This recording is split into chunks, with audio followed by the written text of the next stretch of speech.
on in.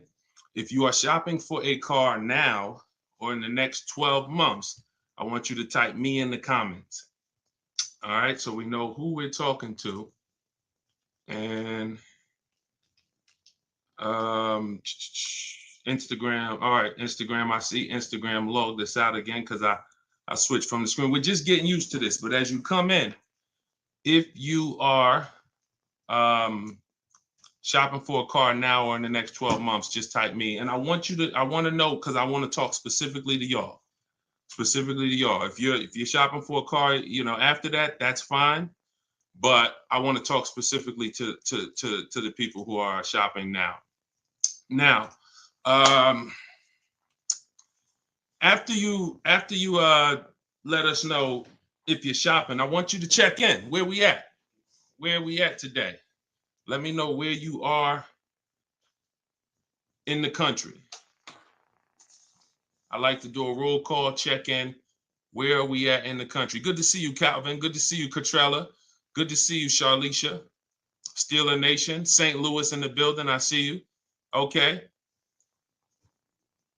Hold on. Let me go here. TikTok. All right. Where y'all at? Let's. Okay. I see Dallas, Texas. I see Tampa. Hold on. I'm trying to see Chicago, Illinois, VA Beach, Utica. I see you. Check in. Where we at today? Where we at this afternoon, evening, morning? Come on in. All right. We got the whole country on here. And we got the whole country on here. All right. I want to welcome y'all to Car Q&A with me, Deshone the Auto Advisor. As you come in, if you could spend a minute or two with us, 5-10 minutes, an hour, you're going to get a lot of value out of it. We're getting ready to do some rapid fire Q&A. And we're going to be answering all types of questions about car shopping and what you need to know to make sure you're saving thousands on your next car and every car you get after that. So as you come in, if you're not subscribed, if you're not following, you will benefit from hitting that follow button. You will benefit from hitting the subscribe button, because we're going to be doing this live show pretty regularly to make sure that you guys have access to all the information. So before we get into Q&A, I want to give people time to come in. I also want to finish up the housekeeping. My new digital book, Car Shopping for People That Hate Car Shopping, is now officially released. We are doing a 75% off sale. It's normally $97. It's a digital book. It has links to videos. It has links to my scripts. There's no guesswork in this, y'all. I want to give y'all a process that y'all can use for the rest of your life without having to worry about, I want y'all to be able to guarantee your success. So if you're on Instagram, you can go to the Instagram bio. You won't leave the broadcast. Get your 75% off, because it's only available for a few minutes at 75% off. TikTok bio, and then Facebook and Instagram. Y'all can go to deshonsbook.com, or you can scan the QR code. So let's go. Let's get your questions going. I want y'all to enjoy using that book. Get your 75% off and enjoy not reading it, enjoy using it. All right. So let me see. Let's start bringing in some comments. Where's our first question? Do I have to get financing?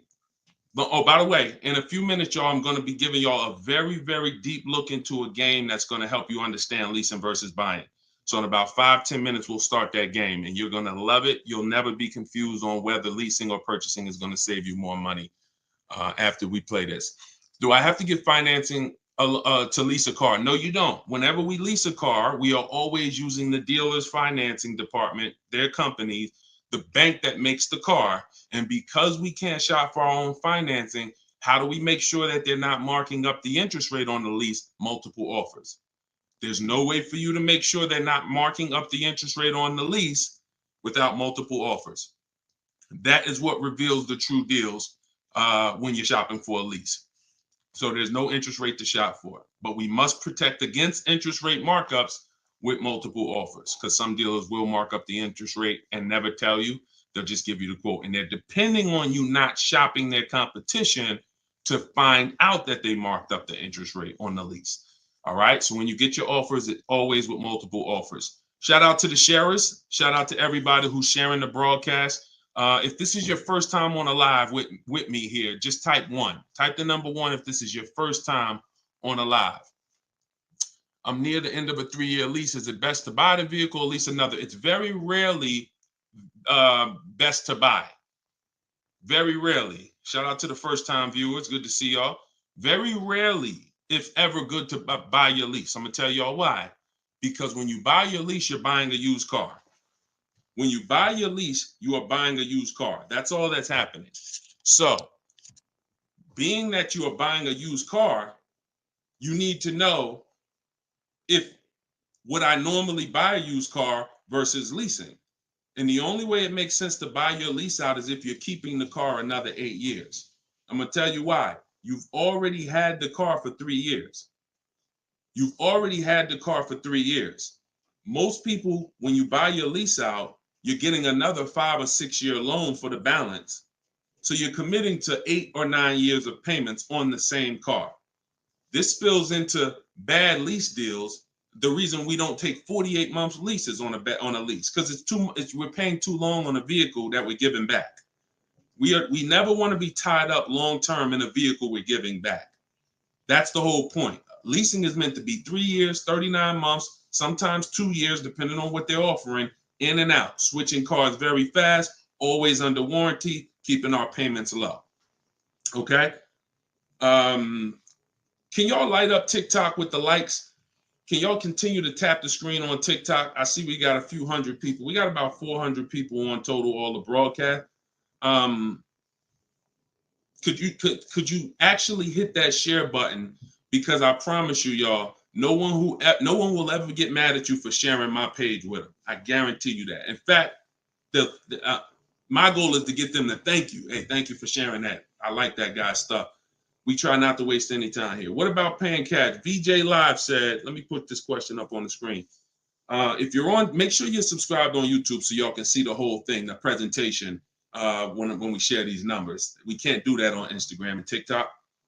So VJ Live said, what about paying cash? I have about 15,000 and I don't want payments, but they keep trying to push me to 25 grand range so I can have payments. Here's the thing. If you can find a quality car for 15 grand, great. If it's going to force you to buy something that's not, who's heard you always pay cash for a car? If, as you come in, thank you, Godhead. Shout out to the sharers. I see y'all. Who's heard always pay cash for a car? Type me in the comments. If you've heard always pay cash for a car, type me in the comments. I see y'all lighting up. Keep tapping the screen on TikTok. We appreciate it. Y'all lighting up the likes. Y'all can see where we at on the likes in the top left. Who's heard always pay cash? Right? 5150 times heard it. VJ Live said, heard it all my life. Now listen, bunch of Dave Ramsey advice. Now here's the real. Here's what I'm just telling y'all. We got a bunch of people on here, hundreds of you all say, yes, I've heard you pay cash for cars. Now there's two schools of thought here. One is no debt. Now if your philosophy is no debt, I'm not here to convince you to change your philosophy. Here's what I'm here to talk to you about. If your philosophy is I want to do what makes the most financial sense, then we'll have that conversation. Because people who could pay cash for cars and don't, they typically are making money on their money.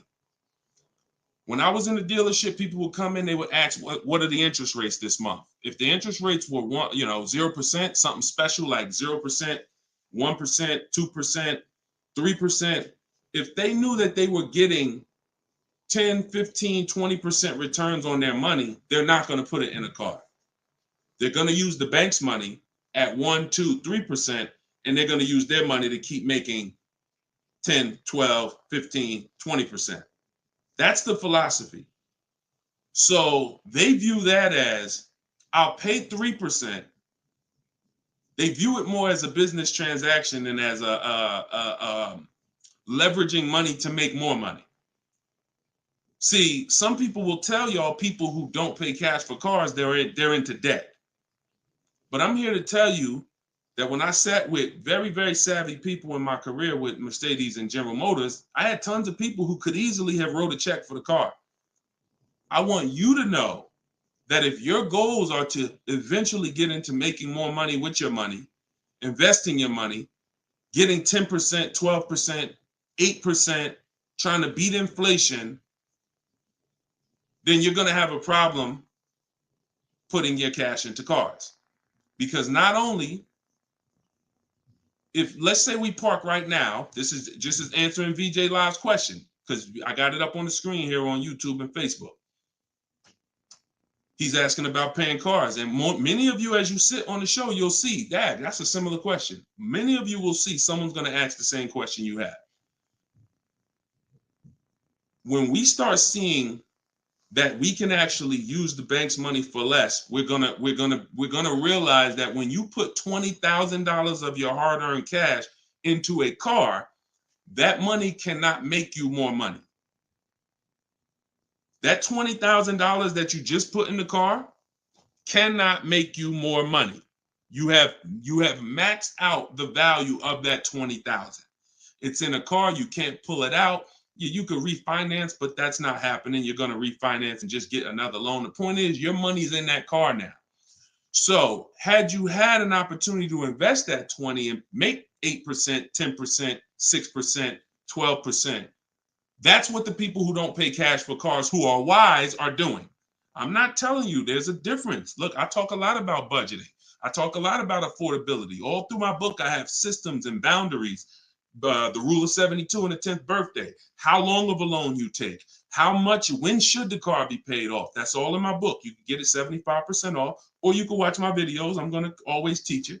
But if you want it all in one place right here, get the book, 75% off. It's in my TikTok or Instagram bio. But that's what we got to know. We got to know if we're going to use leverage and use the bank's money, there are extremes of leverage. There is over leverage. And we cannot be over leveraged. That means we're taking a loan that's too much, too long, we just want to borrow to try to afford a car. And you see this a lot with older cars, people buying luxury cars that they really can't afford because, brand new, the car is 80 grand. But if they get a 10-year-old one and they get a 5-year loan, now they're in a 2013 AMG Mercedes with 90,000 miles on it. So that's the opposite extreme. Using leverage and loans to buy things we can't afford. But then the other opposite extreme is paying cash when we don't have to. Finding that balance between getting the car we want, getting the best car we can afford. Because you said, hey, I'm trying to find a car for 15 grand. I can't find it. They want me to spend 20, 25. Well, the name of the game is you better learn how to find if there's any cars out there for 15, you better learn how to find them. And you look everywhere, you look over all the marketplaces, and before you raise your budget up to 2025, we have something we do called the perfect budget. You got to go to 17 first. You don't go from 15 to 2025. You go from 15 to 17. See if I can find anything good for 17. Oh, I can't. All right, now I go to 19. And I have this calculator that's going to help you guys inside the book. It's called the Perfect Budget Calculator. You put in the money you have, you put in what you want your payment to be. It's going to tell you how much car you can buy. You put in your state, so we could have. How many times y'all walk in, right? And you're like, man, I want to spend 25 grand on a car, but you forgot to factor in taxes and the fees. How many times does that happen? Type ouch if you've ever dealt with that.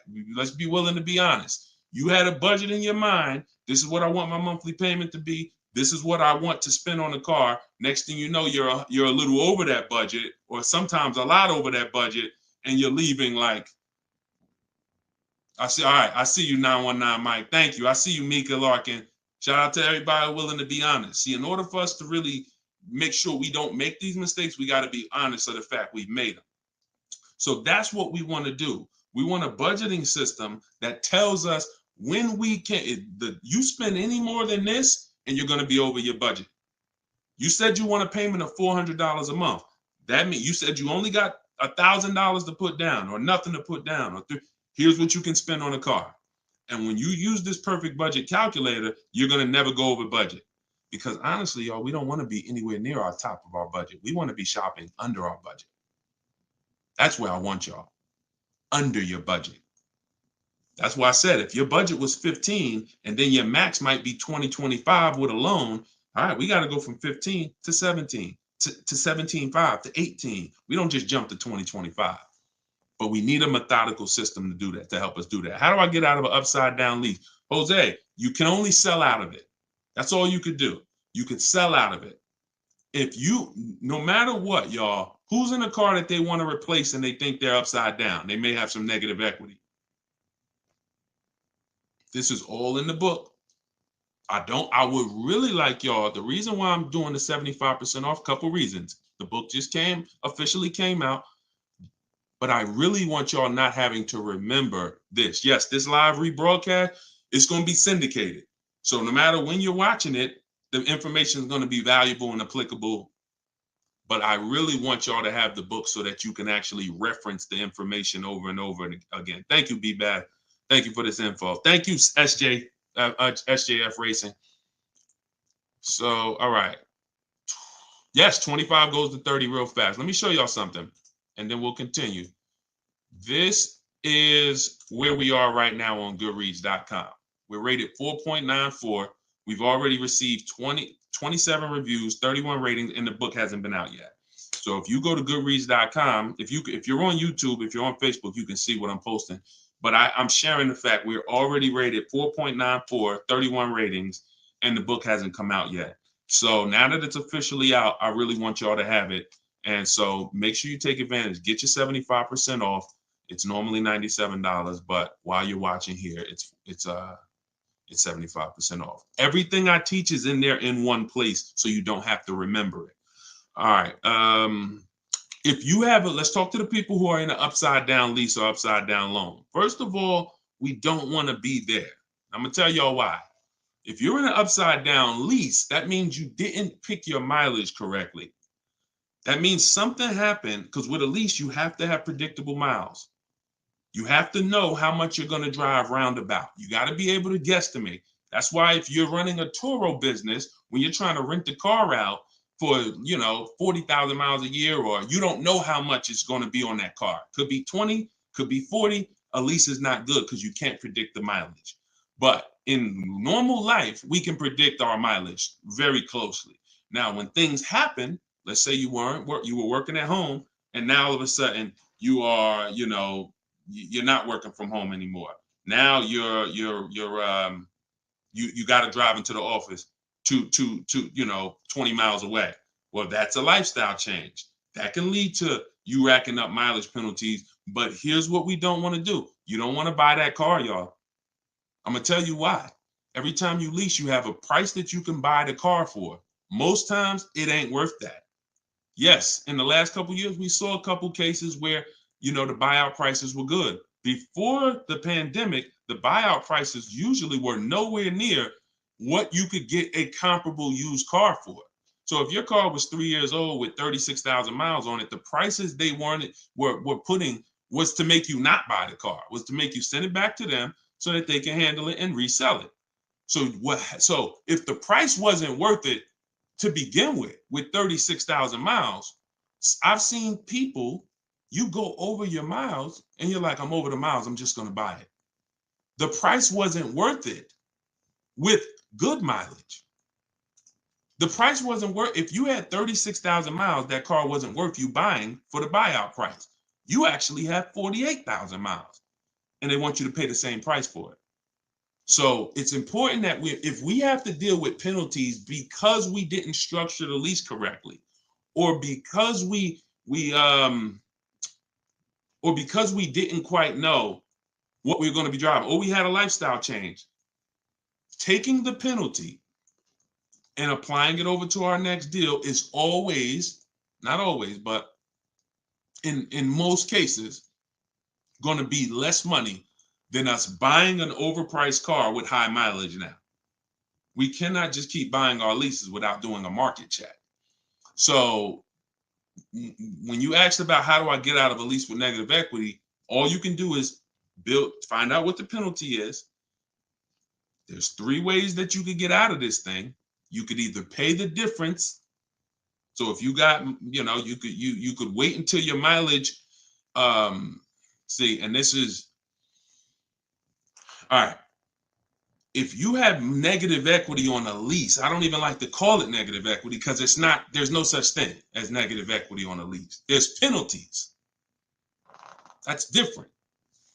Penalties on a car you purchase. Yes, there's negative equity. You bought it, you have a loan on it, the value is not worth the loan, negative equity.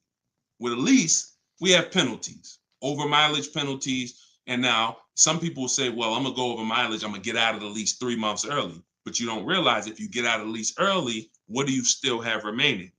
Payments. Three months of payments, 6 months. Who's ever had a dealer say, hey, don't worry about the payments, we'll take care of the old payments? Who's ever heard that? Type me if you've ever had a dealer say to you, don't worry about the old payments, we'll take care of the old payments.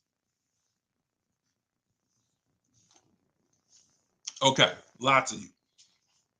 The problem with that is the payments don't disappear.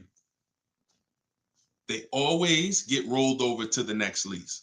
They always get rolled over to your next deal.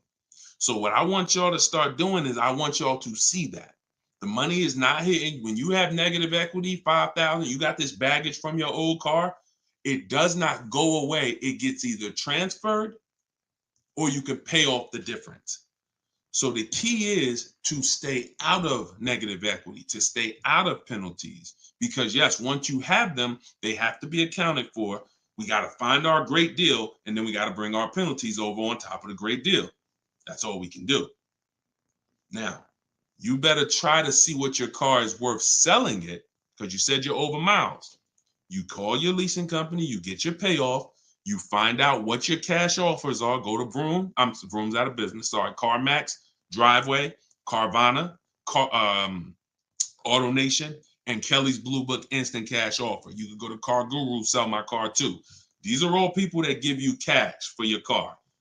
That's what your car is really worth, what those companies will pay. Whoever's the highest bidder, we take that. See, what I'm teaching y'all, and some of you are going to get it immediately right here, right now. Some of you, it's going to take a while to get the fact that your money comes when your savings come when you start learning to make people bid instead of getting one offer. You get the most money when you start learning to make people bid. And so what you have to do is get multiple offers, find out what your car is worth. When you go on those websites, when they ask you is it a lease, say no, because their websites are set up to where if you put it's a lease, it's going to automatically trigger that they can't buy it. But they can buy it. We've been doing this, y'all. I got hundreds and hundreds of members in Cars from Home University. We shop all around the country. You must put no when you're getting offers for a lease, because their computer is set up to automatically think that it's a third-party restriction and they can't buy it. But when you call your bank, you're going to ask them, do I have a third-party restriction? If they say no, then that means you can sell to anybody. But again, the way these companies are set up, they saw us making all this money on these cars, and the bank said, no, we got to do these third-party restrictions. And it was so many people going to those websites saying, oh, I'm about to sell my lease. And then they would get there, or they would talk to them and they would say, no, we can't buy it because it's a third-party restriction. So they just made their website default to we don't buy leases, but we do know if you don't have a third-party restriction, they can buy your lease. And it's very important for you to know that. And if you do have a third-party restriction, it doesn't limit the fact you can sell and make money. It limits who you can sell to. When you have a third-party restriction, they say what they're saying is you can only sell your car to a dealer that makes the same brand. You cannot sell to a third party, Carvana, Driveway. You can't sell to them directly. You can only sell to a dealer. So what does that mean? I see y'all lighting up the likes on TikTok. Can y'all keep tapping the screen? Let's keep those likes going up. I see it. I appreciate it. And thank you to everybody sharing. So when you are, I just got off my point, but I know it was about selling. So multiple offers, y'all. This is all in the book, Car Shopping for People That Hate Car Shopping. Who has their copy? Who got their copy? We'll continue. We got some more time. We're gonna keep doing Q&A, but who got their copy of the book already? Who got their 75% off? I really want y'all using this. The book is affordable for everybody. Everybody. All right, especially at 75. Now it should show, make sure it's not showing the 97%, $97 price. That's the normal price. I see you, 5150. Okay. All right, I see you, Jimbo. Okay. Okay, I see you, Diane. I appreciate you. Okay, and I want y'all to use it. Don't read it, use it. That is like literally it's an action guide. That ain't a book you read and then you have a bunch of things you got to remember. I'm walking you through the process step by step. And again, everything I teach is in my videos. So I don't hold back in my videos, but I do want y'all to have access to all the information in one place. If if you don't want to cycle through all my videos to try to find it.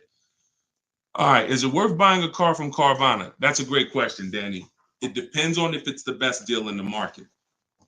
Danny said, is it worth it to buy a car from Carvana? Now, you can put anything in there. You can put Driveway, any of these online sites, online car buyers, online used car sellers. But here's the game that we avoid. We cannot shop from them exclusively because here's what they try to do. They'll try to sell you a car based on variety. Hold on. My do not disturb should be on. My do not disturb should be on. So anytime you see,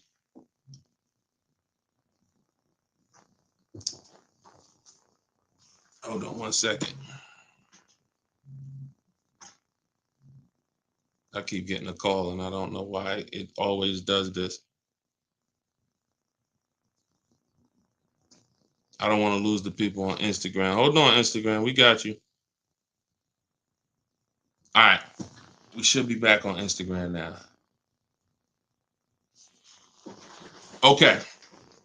So most times, especially when we're selling our cars to these people, you got to realize we sell our cars to Carvana, to Driveway, to all these companies because they pay more than dealers on average.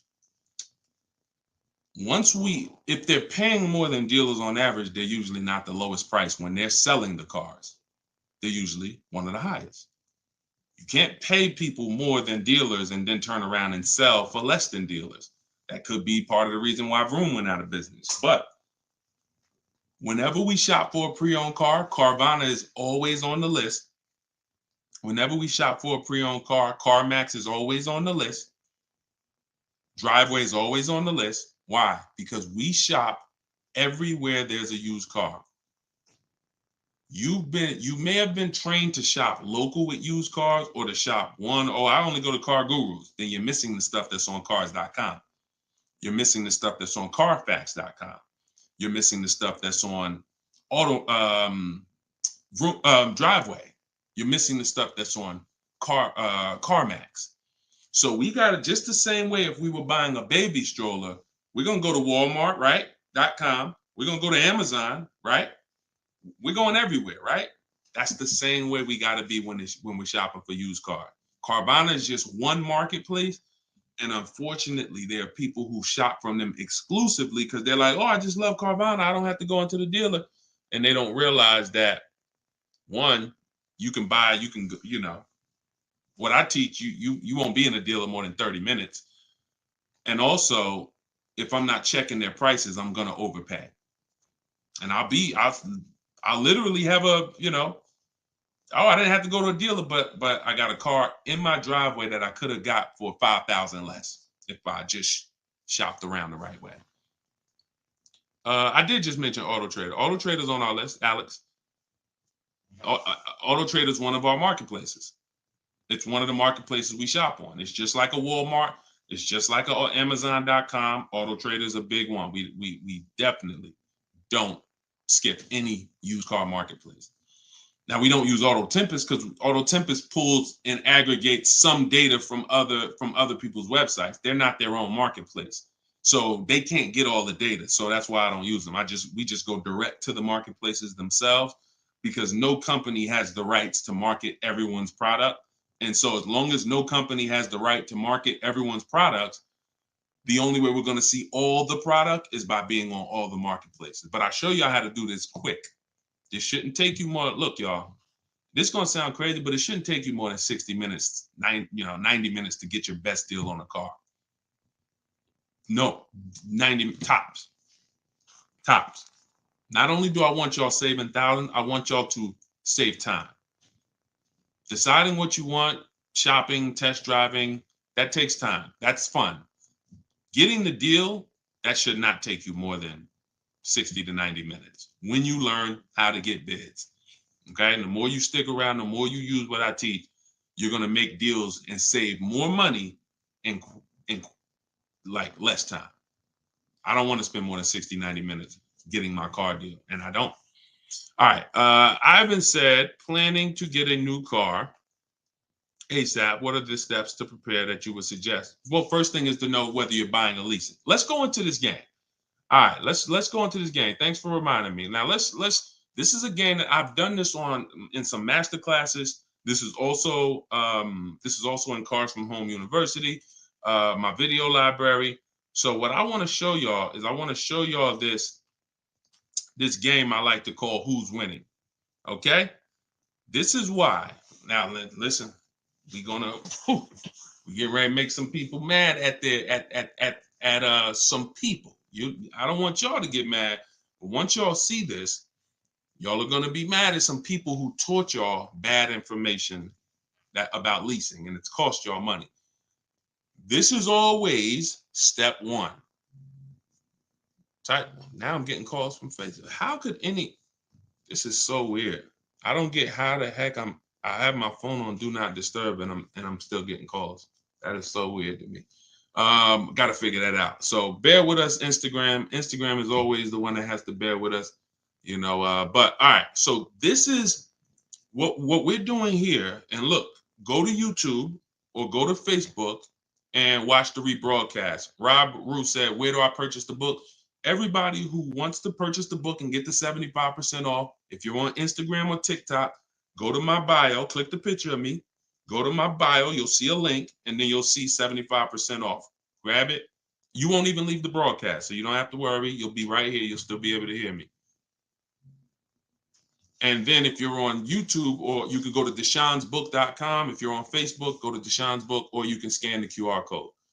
So what we're about to do, I'm going to ask y'all a question. We're going to go down the road and we're going to compare two different people here. People who buy a car and people who lease. This is step one.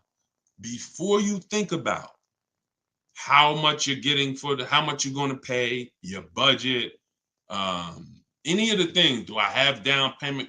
Before we think about any of that, I want y'all to know what the most important question is. That's leasing versus buying. So on this screen, I'm comparing a person who leases and got a brand new $40,000 Jeep Grand Cherokee 2024. Now, I want y'all to look at this if you're on Facebook and Instagram. If you're on Facebook or YouTube.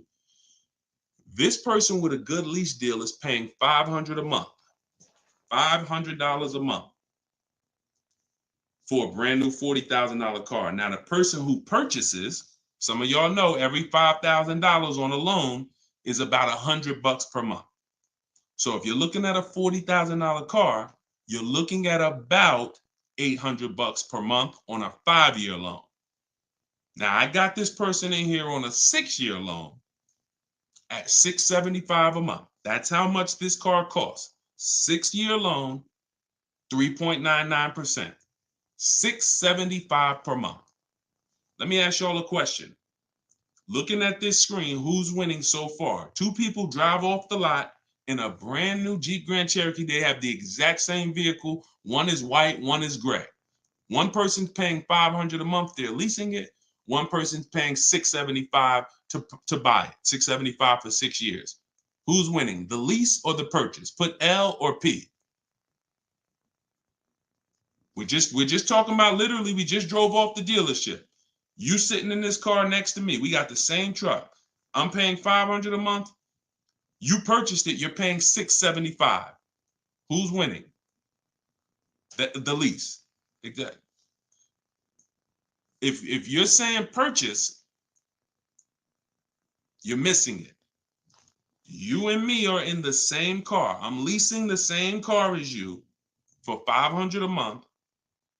You're paying $675 a month. Same exact car. Who's winning? Exactly. See, Rob, and these are the things where we can't look. There is no, the purchaser is not winning. It's not no. It depends. We have to go straight up. We have to go straight up by the numbers. See, that's where we lose at. We lose with all of this subjective, oh, well, it depends on how we look at it. No. You're driving a 2024 Jeep Grand Cherokee. I'm driving the same vehicle as you. I lease it, and every month $500 comes out of my household. Every month $675 comes out of your household. We have the same exact car. Who's winning? The lease. Exactly. That's what we got. We're gonna go down the road. And listen, go subscribe to YouTube. Watch we're gonna syndicate these episodes. So you might be watching the syndication. It doesn't change the value. I want you to see that $500 a month coming out of someone's household is $175 less than $675. So the person who leased so far is $175 per month richer. Every month, the person who's leasing over here is $175 per month richer. Now let's go to the next slide. Now, 3 years later, person wants to buy. Person wants to buy. Now, here's the thing about the purchase. There's an amount you owe. On a 6-year loan, they would owe $24,000 at the end of 3 years. I've already done it. You can watch this. That's how much the balance on their loan would be. It would be $23,400. So that's the amount they need to break even on the car. Now, mind you, they've already spent $175 per month more than the person who leased. So they're $6,300 poorer. You can see they're $6,300 poorer. See, I want y'all to see that everything that you're doing when you're not leasing is trying to catch up to the person who got a great lease deal. Everything from the moment you purchase, you're putting so much money out into the car compared to the people who get great lease deals that now your only goal is to catch up to them. This is why this is step one right here. Go to YouTube, watch it on YouTube so you can get the whole view. So $675, $500. Now, this vehicle, y'all, is $40,000 brand new. What is a 3-year-old vehicle worth? If it was $40,000 brand new, what is it worth after 3 years? $40,000 is a fair estimate $24,000. I tried to look at what I believe a fair estimate is for a 3-year-old vehicle resale value. If we purchase a vehicle for $40,000 in 3 years, when we go to trade it, 36,000 miles, is it fair that vehicle, a fair estimate is about $24,000? You're not getting 28. Let's be honest here. We're not buying a vehicle for 40, coming back and get 28 3 years later. So here's the problem. When we get 20, you're not getting 28. And don't let the last 2-3 years of having high resale values confuse y'all. Don't do that. You will destroy yourself. You don't want to. There is no class, Solomon. There is no class. This is the class. Just tune in and lock in. Like, this is serious financial education that is going to be simple if you just focus on it. If you buy a vehicle for 40, the average that you're going to see that vehicle when you go trade it in is you get about 24 on. That is going to be a good cash resale value. And that's what happens to most people. And as you can see, they still owe, if your vehicle's only worth $23,400, I mean, if your vehicle's only worth 24, but you owe 23,400, you're breaking even. This is nothing. Like, I've already spent so much more than the person leasing. And now when I go to trade my car in, I'm not even able to get enough money to catch up to them. I'm not able to I'm $6,300 behind the person who leased when you purchase, and I'd have to get all that money back to make it worth it to have bought. That's why, y'all, when you buy your cars and trade in, you notice how much you always worry about how much you're going to get for the car. Y'all notice that if you're a person and you buy your cars and you keep them 2, 3, 4, 5, 6 years, you notice how you're always worried about, man, that's all you're giving me for my car? That's all you're giving me? Nah, you got to give me more than that. You know who doesn't worry about that? Keepers. Anybody in here who buys a car, keeps it till the wheels fall off, you never worry about what the car is worth, right? Because you're using all that value. That's what we do when we purchase. But here with a lease, you're always behind. If you purchase a brand new car compared to a person who leases, you're always behind. You can't catch up with them. You're paying too much money. So this is an intro. We didn't even talk about the fact, what if the person has an accident? And I really like wish that y'all could see this on YouTube. And can y'all see the screen on Instagram? I don't know. Are y'all able to see the slides on Instagram? I don't know what view y'all have on Instagram, but we're not talking about if the person has an accident. If the person has an accident in the car that they own, you lose two grand of your value. So the buyer is always behind. Now we can go down the road. When we go down the road, you'll see that eventually the person starts catching up, but it's only after 8 years. You can't catch up to somebody who's paying $175 a month less than you to drive the same car as you. That money just keeps adding up. And we were taught that we're supposed to purchase, but only if you're long term. That is when you purchase. 8 years, nothing more. All right, so I got to see how I'll probably try to do this and go deeper when I can get some. It's hard to do it because they can't, everybody can't see it. So just watch the replay of it, and you'll be able to see it. But this is the difference, y'all. Queen Mama said, "I'm a keeper and I need to break. I need a break from car payment." See, but let me ask you. Can I ask y'all a real question? Why are car payments the only payments we need a break from? Let me ask y'all a very real question, because car payments we need a break from, but we're okay with cell phone payments. We're okay with insurance payments. We're okay with car insurance payments. We're okay with, this is like a cost of living. And I don't have a problem when it comes to financially, I want to pay cash for a car, and I'm just going to keep my debt down, and I'm going to make sure that, the interest rates are high right now, so I'm not going to look to borrow. I'm just going to pay cash. That's fine. Paying cash as a savvy move is like, the bank's money is too expensive. I'm not invested. I'm not investing my money in anything. I'm just going to pay cash. But why are car payments the only ones it's the only payment we look and say, well, I want to avoid that. We don't do it with houses. We don't do it with anything else in life. And sometimes it makes us get a bad car because we like, oh, I'm just going to save up $8,000. I'm just going to say. Meanwhile, if we knew how to properly structure our deals, we can get the best car for our budget, under our budget. Because y'all know all cash is saved up payments, right? All people be like, oh, I'm going to pay cash. If you save up $20,000, that's just a bunch of saved up payments.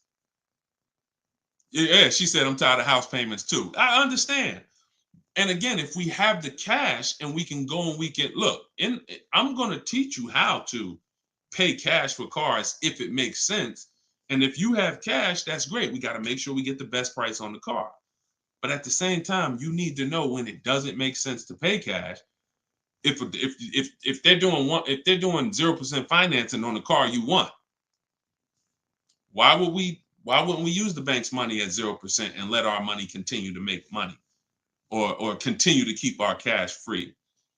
So again, because there's nothing to justify it. There's nothing to make it make sense. Oh, I don't want car payments. I don't want any of the payments that I have in my life. But my goal is to get the best the best out of what I'm paying for. But yeah, it's a lot that goes into it. You got to make sure that those that's why, y'all, we got to shop below our budget. I need a break from rent. Yeah, we got to shop below our budget. Look, when we let people talk us into cars that are above our payments goals, that are above our monthly expense goals, oh, now we get tired of them. But if your monthly budget was 500 and you went in and you left with a great car at 450, 425, you ain't really tired of that payment. You're tired of the payment, right? Like, you're tired of the payment that's 700 when you really didn't want to go above 650. Now you're like, dang, I'm paying 700 for this car. Dang, I'm getting tired of this. When you're under, you don't get tired when you're under your budget. You get what I'm saying? Does that make sense? Type I don't know, $, if that makes sense. We only get tired of payments when they're over our budget. When they're comfortably within our budget, we're never tired of them. That's why we're fine. So, but we got to learn how to get the best cars for our budget, and that comes through multiple bids. You have no idea. And then it comes through leasing versus buying, which is what we've been talking about in this initial thing. In this initial thing. I'll try to get everybody on one stream, where y'all could all see, because I really want to focus on the people who can see the slides. And because I know I could engage with them because they can see the slides, and then but it's people who can't. So that's all right. We'll continue to adjust. But you got to know, believe me when I tell you, thousands of people have learned that the biggest issue of affordability for the cars that they're driving was the fact that they didn't understand leasing. Leasing is going to get you 30, 40% more car for the same money when you learn how to get great lease deals. All day long. So it's people who driving a daggone $50,000 car, they got a $900, $1,000, $1,100 a month payment. At the same time as people driving $50,000 cars, and look, this is their payment. I'm gonna show y'all something that's gonna blow your mind. You can't believe that this is a payment on a car. Right here, look. Greg is in our Facebook group. He's in our Cars from Home University program. He said, my first time posting here. His MSRP on his car that he got, it's a Kia EV6 Win with the tech package. $56,275 car, y'all. $56,000. That vehicle, if he went in there and said, I want to purchase that, man, I'm not leasing nothing. How much is it? That vehicle is $1,100 a month on its best day. 5-year loan, $1,100 a month. If he stretches out the loan 6 years, maybe it's $1,000 a month. I don't ever recommend you go above a 6-year loan. When we get into structuring our deal, y'all gonna hear me talk about the rule of 72, 10th birthday. We don't ever want to go above a 6-year loan. It's very risky, and it's a sign. It's a sign of affordability. We can't afford the car. It's like a 40, 50-year mortgage. So the point is, if he walks in to get that car, he's leaving with $1,000 car payment. Same car. Look at what he got, y'all. Shopping multiple offers. The dealer that won the bid, his payment is $527 a month. $527 a month. He gave him first month's payment, and he drove off. He said no other dealer came close. Some people may have shopped that car and said, Deshone, I was shopping a lease for that car. They was telling me it's $800 a month. Absolutely. That's normal, because the overpriced dealers that we don't buy from are going to take their shots. But in order for us to see that, wait, this car is not really $800. The best deal on this car is $527.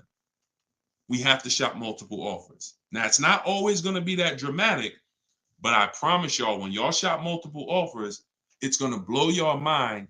The best deal to the worst deal is going to be $3,000 to $5,000 different. And you're going to see that some of the dealers that you've trusted the most, that you've been buying from, maybe your family been buying cars from them, some of them may be the ones to take the biggest shot at you. So you have to shop multiple offers. But y'all see how there's no comparison to that deal Greg just got? $527 a month. Another person's driving the exact same vehicle paying $900. This is how, when y'all see these videos of that, people average car payment is $1,000. How? Because they don't understand leasing. They don't understand leasing. Once you understand leasing, you'll understand how these people are getting jammed up and how you may have gotten jammed up in a high car payment for a car that you might feel like, oh, I'm paying way too much money for this car. And then the opposite side is, if we are purchasing, we have to make sure we are getting the best price for the car and we are getting the best interest rate we can get. Does he lease to buy? No, we don't do lease to buys. We don't mix the two. Leasing is its own benefit. That's a great question. Great question. Let me put the banner back up for those of you who want to get the book. See, if you don't want to have to remember all of this, grab your book. My new book is called Car Shopping for People That Hate Car Shopping. It's digital, so you could download it, be literally using it in 2 minutes, and just go to deshonsbook.com. It's 75% off for our launch, and you can get your copy. If you're on Facebook or if you're on Instagram or TikTok, you could go right to my bio. Click the link in my bio, get your copy while it's 75% off. Price goes back up to $97, I think, after 30 minutes. All right, so your payment is over $1,100 now, and look, that means your loan is probably somewhere around 60 grand or more.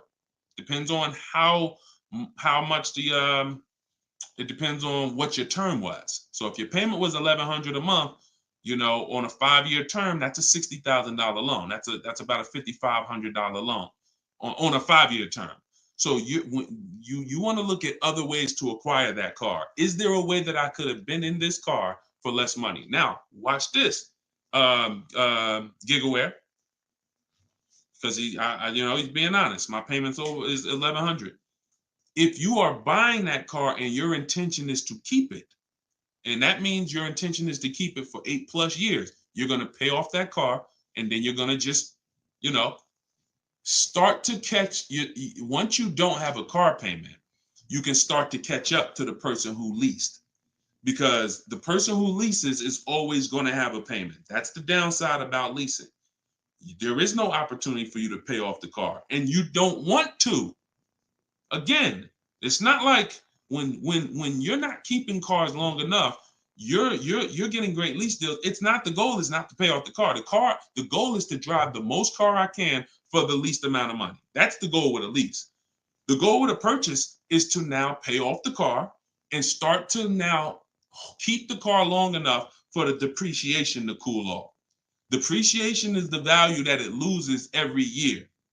Thank you, Becky. Good to see you as well. Long time. Great to see you. So depreciation is the value the car loses every year. When you buy a brand new car, you lose 20% the first year. Then you lose 15%. Then you lose 15%. Then you lose 12%. Then you lose 10%. And as you keep the car longer, it gets to a point where you're only losing 5% or so a year. But you must keep that car long enough to get to that point. And what many of you have been taught to do, you may have been taught to, man, I buy my cars and then I'm replacing them in 3 years. I'm replacing them in 5 years. Now I'm replacing my cars when they're losing the most value. That's not when you want to replace a car. You now bought the car, it's losing value like crazy for the first 6-7 years. Now, perfect. It's going to cool off now. It's paid off now. Now I can start to recoup some of all that money that I put into that car. But most people don't do that. You may have been taught, I just go and get another car and I start the process all over again. So not only are you never getting to benefit, not only are you always having a payment anyway, you're not getting the benefit from all the money that you're putting into these cars. You're never allowing the depreciation to cool off to where you got no car payment and you just got a car out there and you can stack some of this money up. It just happens all the time. It's an issue of not understanding leasing. Leasing is for short-term people less than 8 years. Purchasing is for long-term people more than 8 years. And don't worry, we'll continue to go deep on this. All in the book. So anyway, anybody who wants to really know this and have it all in one place so they can use it, if you're shopping for a car now or in the next 12 months, you need this stuff right now. You know, I got tons of videos all over all my Facebook pages. But if you want all the information in one spot, get your book at 75% off. Just make sure that it's not showing the $97 price. Whenever you click to the website, make sure it's showing the 75% off price. So you can purchase off the bank loan. I don't know what you mean by that, Skinner. Is it smart to lease and then buy it out? No, see, and again, that's a very common question. Yo, what's the benefit of that? I mean, somewhere along the lines, we heard about leasing to buy. We don't want to, you're only leasing because you don't want to buy the car. You're buying the car because you want to keep it and take care of it for the long run. I see you, Dr. Coop. Congratulations. She said, I got the book. Enjoy it. Use it. Don't read it. Use it. And, I really can't wait to hear your success story. There's no reason. Look, when I'm going into a lease, and you got to have this in your tool belt. Some of you, your children are not going to keep a car 8 years. You're going to need to set them up to get a great lease. Yeah, you might be a person who like Deshone. I just buy my car, man, I keep it 10 years. If that's you, type K for keeper. Most times, if you buy your car, you keep them 10 years, type K in the comments for keeper. Thanks, Ambi. Said keep killing it. Appreciate you. If you are, the book is called Car Shopping for People That Hate Car Shopping. It's in my TikTok bio and it's in my Instagram bio. But I think you only got, it's 30 minutes. You could get it for 75% off. While everybody is on, you could get it 75% off. Okay, so keepers, you are not, you're not worried. That's when you buy.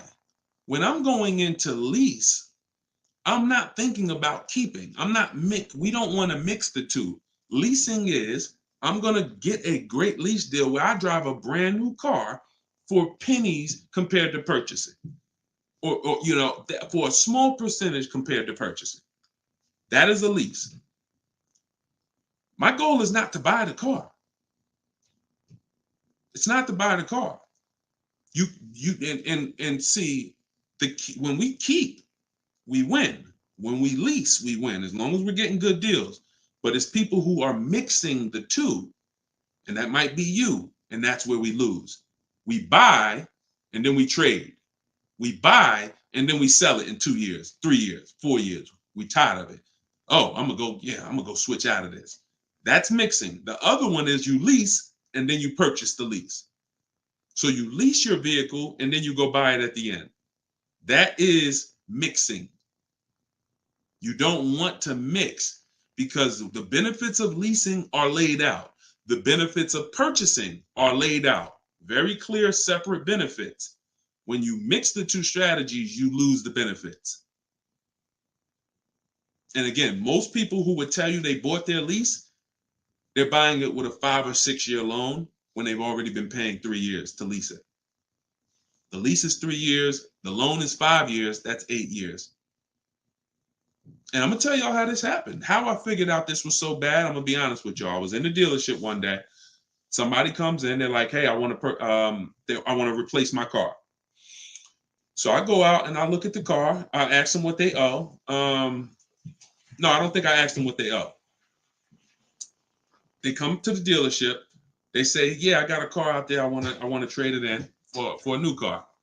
And I'm like, okay, that's pretty normal. Let's take a look. Here's what happens. I say, what year is it? And they'll say, well, it's a 2018. I'm just using like a real example. Like they say, oh, it's a 2018. Now I'll ask them, how long have you had it? And they'll say, well, I bought it brand new. So I've had it 5 years, 6 years. Now, follow me, y'all. Everybody on here, I want your opinion on this. Person comes up and says they've had a car for 6 years. They bought it brand new. They've been paying on that car for 6 years. Don't you think that car should be paid off by now or almost paid off? Yes or yes. Type Y if you understand. Person bought it 6 years ago. You go out and I'm like, okay, mister, how long have you had it? They're like, I've had it for 6 years. So I'm like, okay, perfect. Everybody's saying yes. So this is what I'm thinking. This is how I found out buying your lease was a bad idea for most people, if not all. So I go and I say, okay, great. I see you're here trading. Now, in my mind, I'm already trained to talk to him about leasing because, thank you, Brent. I know you're here trading this car in 6 years. I want to show you what leasing looks like, and you're going to love that a lot better. You're not going to need this down payment. I'm going to be able to give you a check back for this equity in this car you got here. It's going to be all good. And I've helped some people do that. They come in and I show them the lease, and I'm like, you know, you keep just trading your cars, but if you lease, here's what, boom, that you could do. And then I'll give you this, you know, you get a big check back for your balance of your old car, all of that. So this is when it works, it's beautiful. But when it doesn't work, this is what it looks like. I'm like, I run in and I'm like, okay, your car is worth about $15,000. Instagram just logged me out. Instagram just logged me out of nowhere. I don't know what happened. Let's see if I could go back. All right. So now when it doesn't work, so I go out and I find, you know, the used car manager may tell me this car is worth $15,000, and I'm like, okay, perfect. It's probably paid off.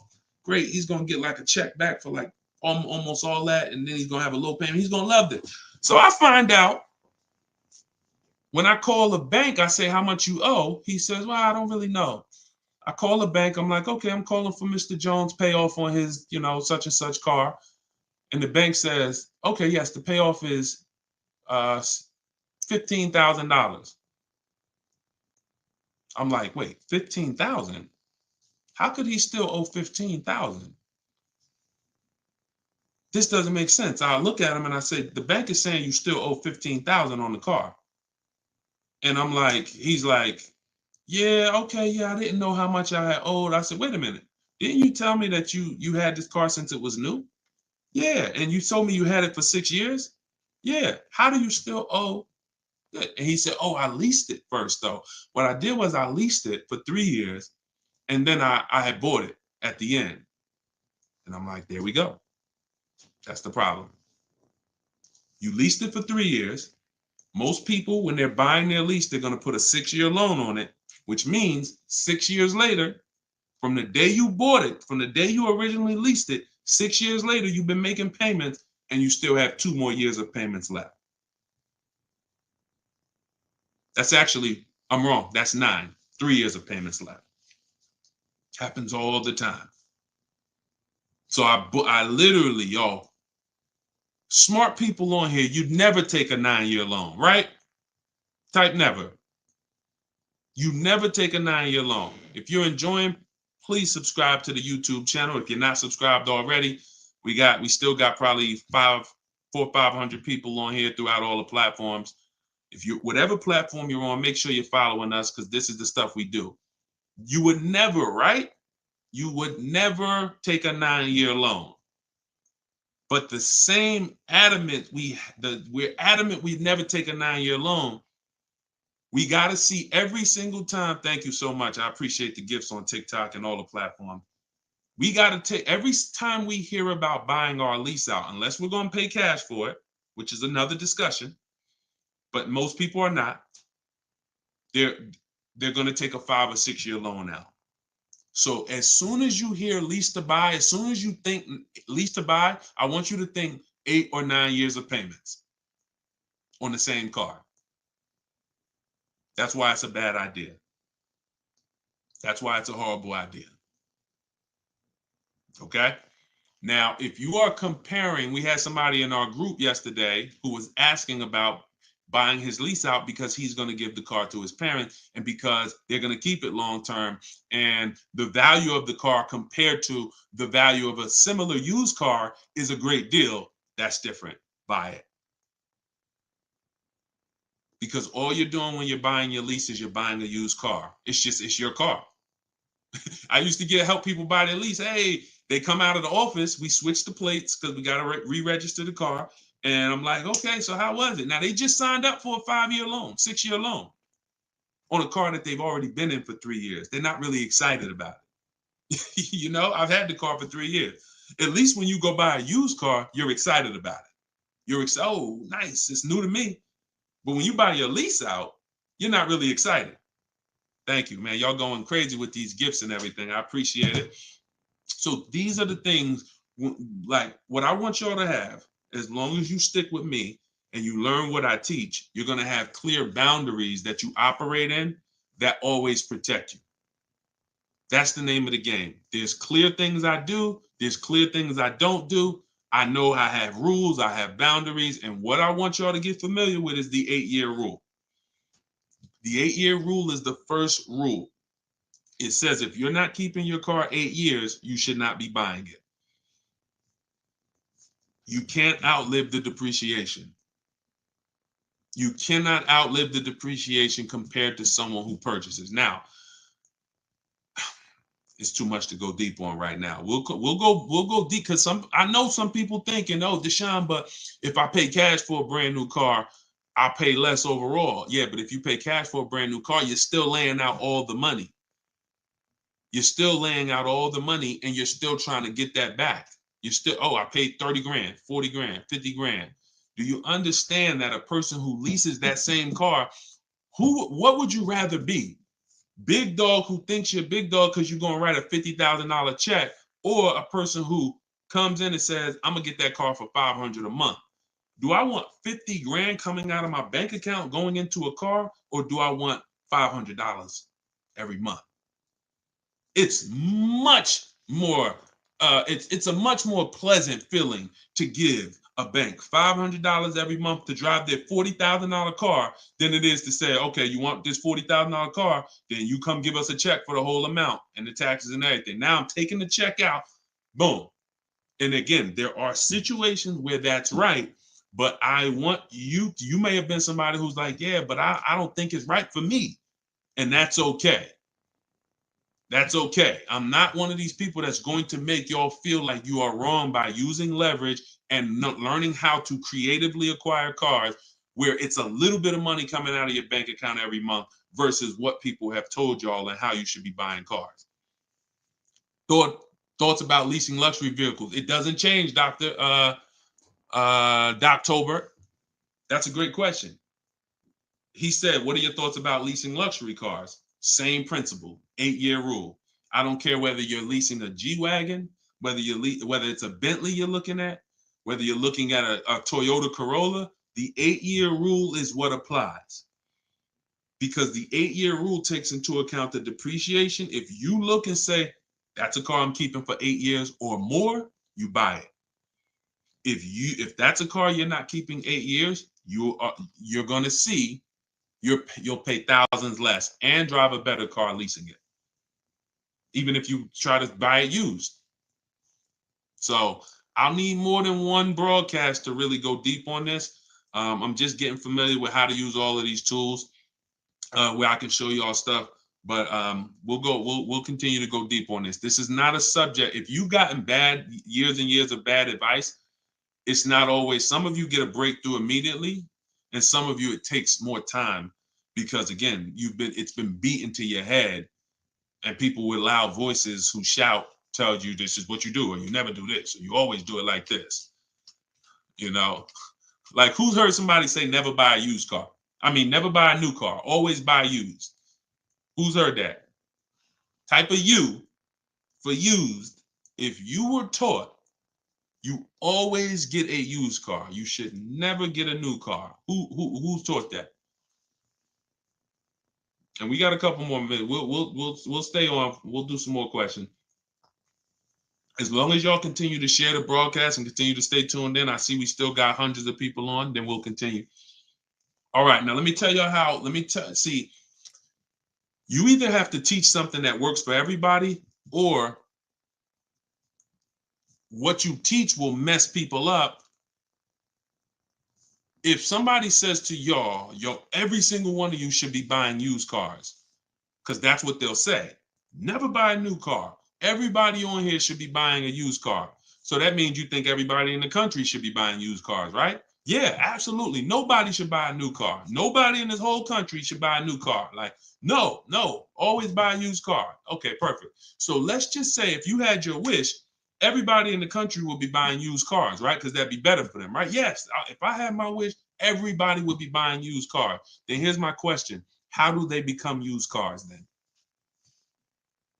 How do they become used cars if everyone is buying used cars? I want y'all to think about this. If you had your wish, you could snap your finger, Mr. Financial Advisor, whatever you teach.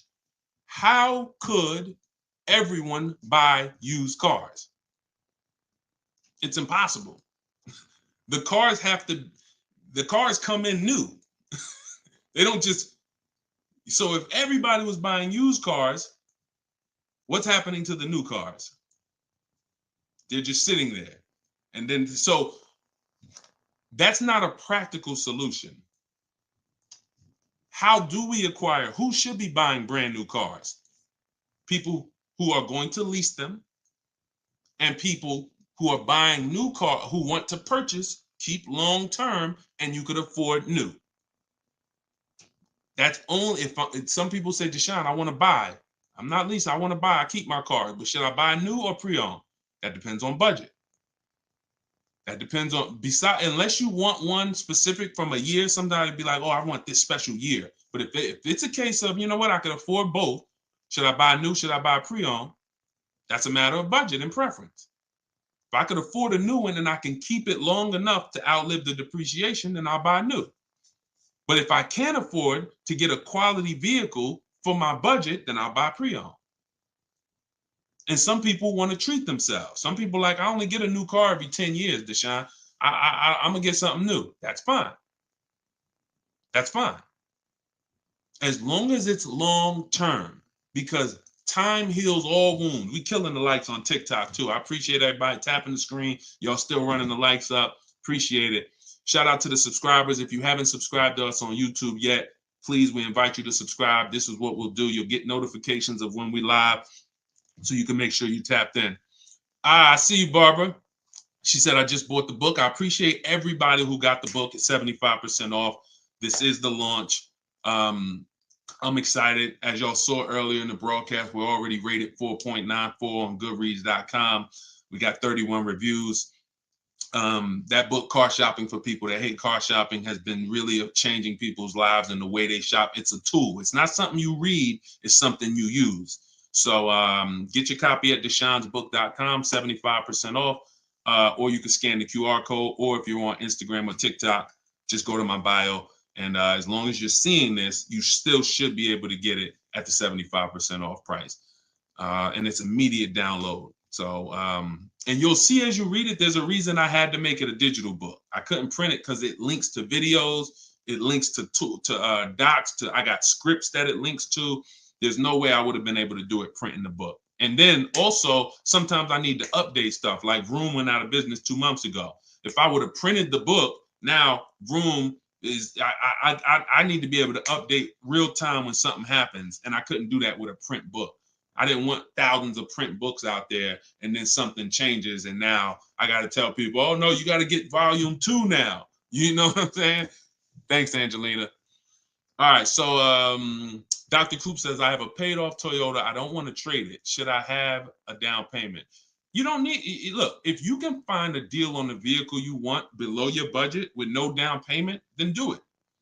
You said you have a paid off Toyota. You don't want to trade it in. Now, here's what I ask people. You put the vehicle to use, because if you're going to go and get another vehicle, then you're going to be paying for that vehicle. You don't really want, the only people I recommend have an extra vehicle is if you're a high mileage driver. Who's a high mileage driver? You're driving over 20,000 miles a year. Over 20,000 a year, type HM for high mileage. These are the only people that it benefits you having a paid off car like this. So sometimes it's worth it to buy your car, pay off the first car. And here's what I like. All right, so we got a lot of high mileage drivers watching right now. So I have a strategy in the book, and what you'll hear me talk about is really 2 routes for high mileage drivers, so that y'all can stop having all this negative equity when you come in to replace your vehicles. What typically happens with high mileage drivers, and the reason I suggest to them 2 cars, 1 car payment, is because they're putting so many miles on their vehicle, but your loan is a normal loan. Your loan is a 5-year loan or a 6-year loan. Those loans are made to go down for the normal or average driver. And even the average driver is going to have negative equity on these loans in the short term. So when you are destroying the value of your car because you're putting 20,000, 30,000 miles a year on it, it's going from being worth 20 grand one year to now it's worth 12 grand the next year because you put 30,000. You're destroying the value of it, but the loan that's attached to it is not moving. This is the indicator that the loan and the purchase price or the value of the asset is totally unrelated. They're unrelated. They don't matter. That's why you have to make sure you get a good price on the asset. You can't just pay attention to what is my loan doing, because your loan doesn't tell you what you're really in the car for. So check it out. You now are putting all this mileage on your car. You come in 4 years and you're like, hey, you know what? Car got 200,000 miles on it now. Let me go ahead and trade this thing in. Problem is 200,000 miles. You still got 2 years left on the loan. You still owe 15 grand. You still owe 12,000. You still owe 20,000. And you are now seriously hurting your value, your next deal, because all that baggage you got to come to this next deal. The solution to stay out of that is to make sure that you are having either, I teach either 2 routes. Well, the third is really just be a long-term person. You could drive 30,000 miles a year. And if I'm a long-term person, I'll just have 300,000 miles on my car in 10 years. And then I just go switch it. It's keepers here that's long-term people, high mileage drivers, and they get their car. That thing got 250,000 miles. It's mostly highway. And in 8, 9, 10 years, they go and they replace it. No need to lease. Again, continuing theme. Long-term, don't think about leasing. Because some people who just tune in and they catch a brief, oh, is this so everybody should lease? No. That's what I'm trying to tell y'all. Long-term people, long-term purchase, you buying a car for your kid in college and they're like, yeah, I'm going to keep that thing for 10 years, man. You know I'm boring. Great. But most kids are not. They're like, hey, when I get my job, when I turn 24, I'm probably going to want something different. So if you're not a long-term person, you should be purchasing. But I mean, you should be leasing. But going back to the high mileage, y'all, this is how it works. The 2 strategies for high mileage drivers is to have one separate car. You pay that thing off. And now that becomes your mileage car. And you go and lease a nice car. This is beautiful. This prevents you from having 2 car payments. And this allows you to have a nice car that you're not destroying. So you pay off that first car. If you're going to go this route, your first deal is a purchase, because you're going to get that first car, pay it off, could be new, could be used, but it must be quality. Pay it off. And as soon as that car is paid off, now I go lease my nice car. So I might be putting a high mileage on that first car I'm buying, but once I go lease my nice car, now I got a payment over here. My nice car is over here. And this is when I take out to dinner. This is when I want to go out and have a good time. I don't want a car that I'm just always putting, 30,000 miles a year on. Now I split it. And this has allowed so many high mileage drivers to continually be able to predict what they're going to put in these cars, because now they can't. You cannot predict how much y'all are spending on these cars, high mileage drivers. Y'all are losing so much on resale value. Your loans are just so high and they're moving slow. You don't know how much you are losing, but I break it down for you. It's thousands. You can't destroy the value of a car and then go trade it. It follows you. So that's one strategy. Second is a high mileage lease. Second is straight up. First time I experienced this, I had a guy came in and he was bringing back a lease with 75,000 miles on it. And I asked him, I said, man, I didn't even know. And that's my ignorance. I was selling cars and I didn't even know that was available. And I said, let me ask you a question. How long you been doing these, like, what do you do? He's like, I'm in sales. Like I do 25,000 miles a year, every year. I said, okay, wow. And you lease your car? He said, yeah. Because I already know what a good lease deal is. I just didn't really take into account back then. This is probably 2015. I didn't take into account a high mileage good lease deal. And when he told me what his payment was, And he said, yeah, I come back 75,000 miles. I drop that thing off. I pay my payment every month. Now here's the thing. He might only be paying $150 or $200 a month more for his super high mileage. But that's much better than him buying the cold car, destroying the value, coming back and trying to trade it with 10, 15 grand negative equity. So strategy, you are not really purchasing cars with strategy until leasing and purchasing is in your tool belt and you know when to use which. For your family, not just you, for your family. It's not just you. All right. So great questions.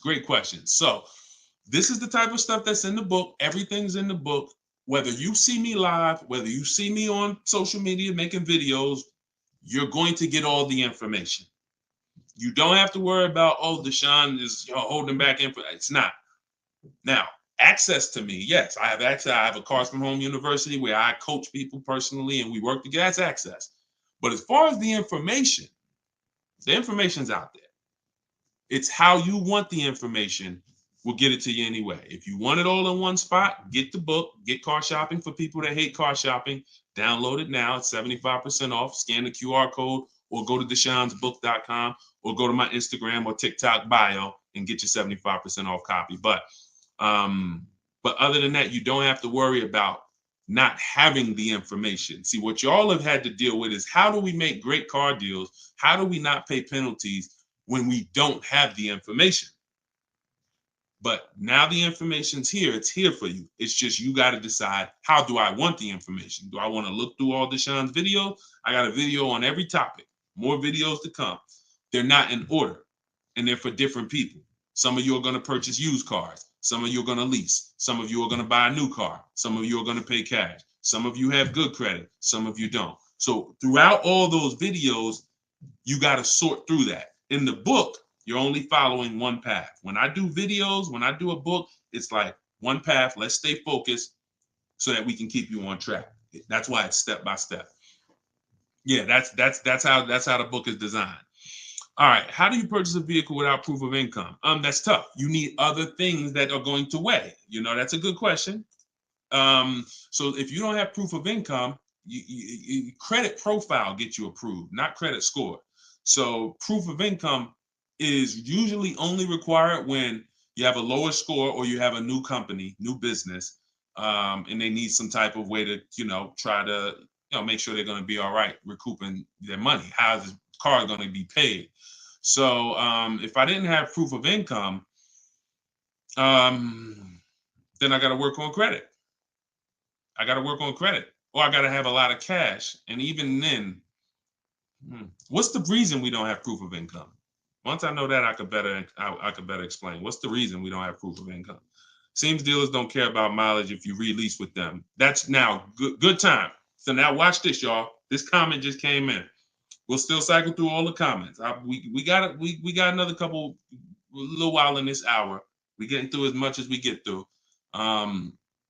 It's good time on YouTube said, seems dealers don't care about mileage if you release with them. Absolutely a mirage. I asked y'all earlier, who's had somebody a dealer say, oh, we'll take care of the old payments. We'll take care of the mileage penalty. It's absolutely not true.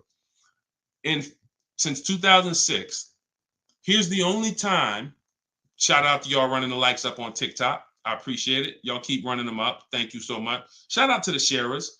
Everybody who shares good information, just hit the share button wherever you're at and share with somebody if you're in this sharing. So I've never seen mileage taken care of, ever. No program, no bank, no leasing company, and we've done thousands of transactions. I've never seen a leasing company say, we'll forgive mileage. Never. So that does not happen. Mileage penalties let's say we calculate a $2,000 mileage penalty, that gets rolled over to your next lease deal, and we're working that lease deal with that $2,000 accounted for. So whatever the deal is we're working you now, perfect, here's what it is. Make sure that $2,000 penalty is in there. You pay for that. Now, in some cases, very rare, there's loyalty programs where they waive some payments. Mercedes used to have this. It's since gone away, and they didn't have it on every vehicle. They didn't run it every month, where if you lease another Mercedes, we'll cover 3 of your old payments. So you could get out 3 months early, no penalty, but it had to be waived. Since I got into the business, I've heard dozens of people sitting around me say, we are going to be waiving those, but we're going to be taking care of those payments. Mm-mm. Are you waiving the payments? Oh, what do you mean by that? Are you waiving the payments? See that, and we when you ask them that question, I don't want you to even go in looking to get out early. I'd rather you know what your deal is, so you can shop from home the way I teach, where no one has to reveal that information to you. No one is. If you got the right strategy, you're never putting yourself in a position where someone can lie to you without you knowing it. So if you go in the old way and you go into one dealer and say, hey, I'm looking to get my, new lease and I got like penalties, and they'll say, okay, we'll take care of it. That's putting yourself in position to be lied to. Oh, we took care of that. We built in the payment. Yeah, all the payments are taken care of. This is your new payment. Mm-mm. When we shop, when we take control of our deal, that's not something someone's telling us. That's something we already know. Because when we're over on mileage, we always want to see how much can we sell the car for. I was over mileage on my Jeep, sold it, still made money. Still made money. There's plenty of people who go over on their mileage and can still sell their lease and make a lot of money. Even if they break even, they avoid the penalty. So first is always to do our equity assessment and see how much we can sell the car for. And if we can sell it, we avoid the penalty. And then we're choosing payments. Do we get out early? Do we make the payment? You see, when getting out of your lease early, unless you sell the vehicle, y'all, you can't get out of your lease early. You're breaking a contract. So I don't want y'all I don't want y'all using language or comfortable with language that cost you money, because you've heard people say this for years. Oh, I'm just going to get out of this. No, you're going to get out of it and you're going to pay penalties for that. So because they've taught us, or you've been taught, oh, you can get out, no problem. You call the dealership, hey, you know what, y'all? I bought so many cars from y'all. I know I'm supposed to keep this lease for how many years? It's supposed to be 3 years, Mrs. Johnson. Okay, yeah, but I think I'm ready for something new already. All right, well, when can you come in, Miss Johnson? See, they're never going to say, just so you know, Miss Johnson, if you break the lease, the penalty is going to be, pretty significant, because you contracted for 3 years and now you're getting out. So we're going to have to roll over probably about $3,000 or $4,000 or $5,000 to your new lease. So no, they'll just come in, get you in, and all right, here's your new payment, Miss Johnson. You don't realize that I'm paying $100 more for this car than I could have been paying if I just waited. But because you've been taught to be a payment shopper, it doesn't matter to you. But somebody who's financially savvy, who's like, man, I don't want that extra $100 coming out of my house for the same vehicle. You're not going to do this. So we cannot ever believe what dealers say about penalties, about, oh, we'll take care of that. We find out, can we sell our car to avoid the penalty? Or if I can't, I either got to pay the payments and get out earlier, or I'm going to stay in it and just take the mileage penalty. That's not a bad idea most times, y'all. Sometimes people will call and say, yo, I'm going over mileage. And I say, okay, well, based on how you're going over, you'll only be over by like 2,000 miles. That's only $500. Oh, I thought it was going to be more than that. Nah, you're going to be over by 2,000 miles. Just, wait till the end. And then when you get your new car, build that 500 into the deal, and that's it. Or just pay the $500. Because very rarely are people, oh, I was supposed to drive 36,000 and I'm doing 100. That's just, wait, something went wrong here. What the heck happened? I can see you were supposed to do 36 and you did 40. You're supposed to do 36,000 miles, you did even 45. Maybe you got a different job. But I mean, how we have to structure our leases right, so that if you know you're a high mileage driver and you take a 10,000 mile a year lease, shame on you. Like, we can't do that. We can't do that. Some people, oh, I'll just buy it at the end. You're killing yourself.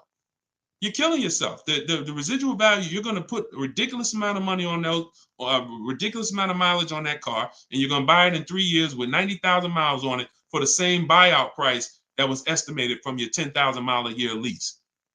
They estimated this buyout price is for a person who brings the car back with 30,000 miles on it. Here's the price. And then you bring it back with 90 and you pay the same price. Oh, I'm just going to buy it because I went over on the miles. No, killing yourself. You're realizing the loss. So again, this is why we want to be in your life.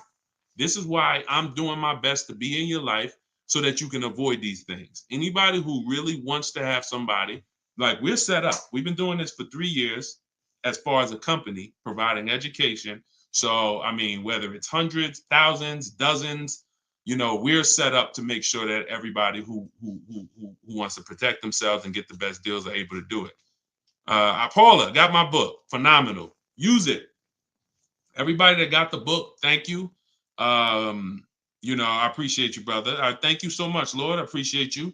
We're going to be doing these lives regularly. I think, this is the best format. I like to come and interact and really answer questions and really show y'all, why I want you to start treating cars, buying cars and leasing cars, getting cars like buying small houses.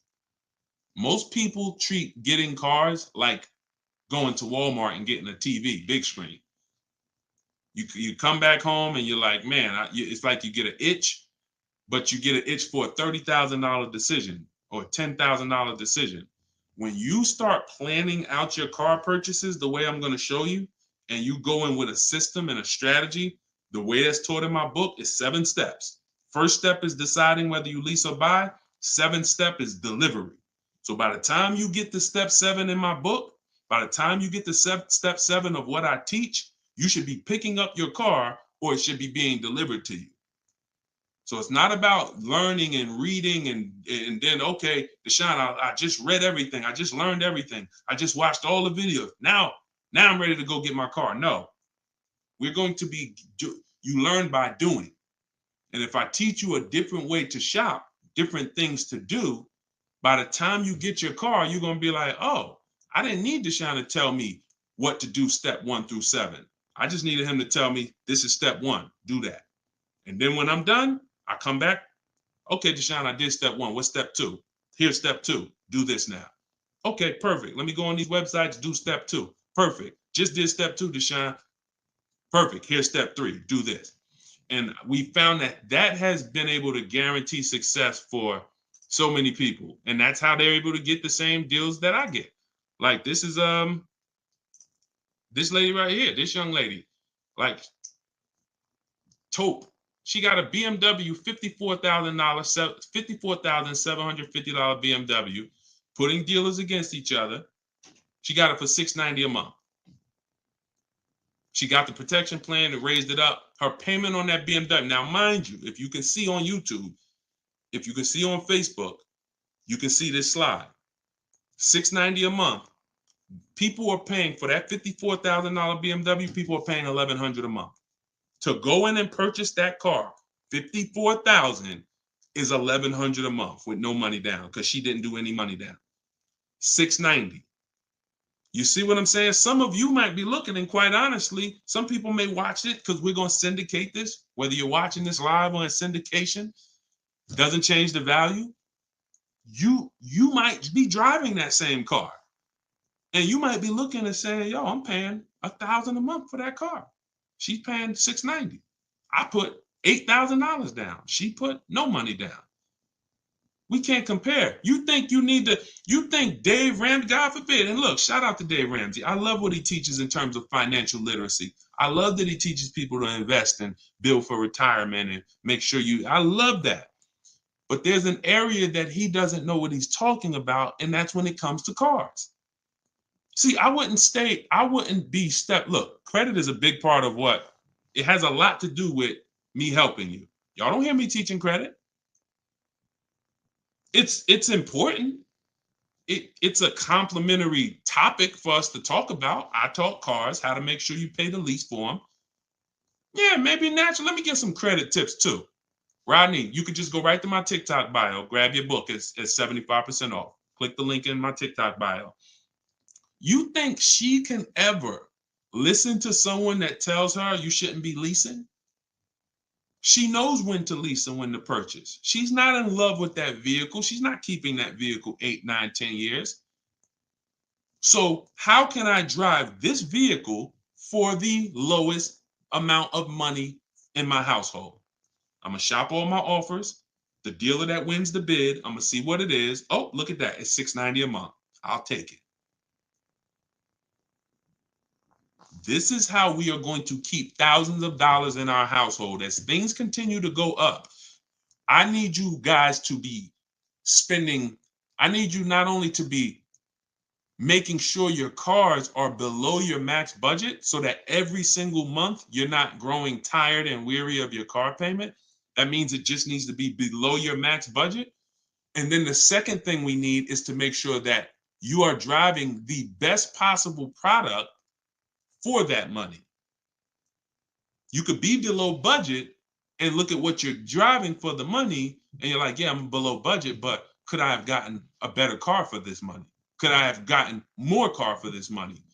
And I'm here to tell you that when you understand leasing, you're going to see there's no comparison.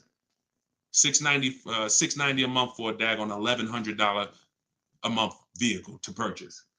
So short term, less than 8 years, we always lease. We never purchase.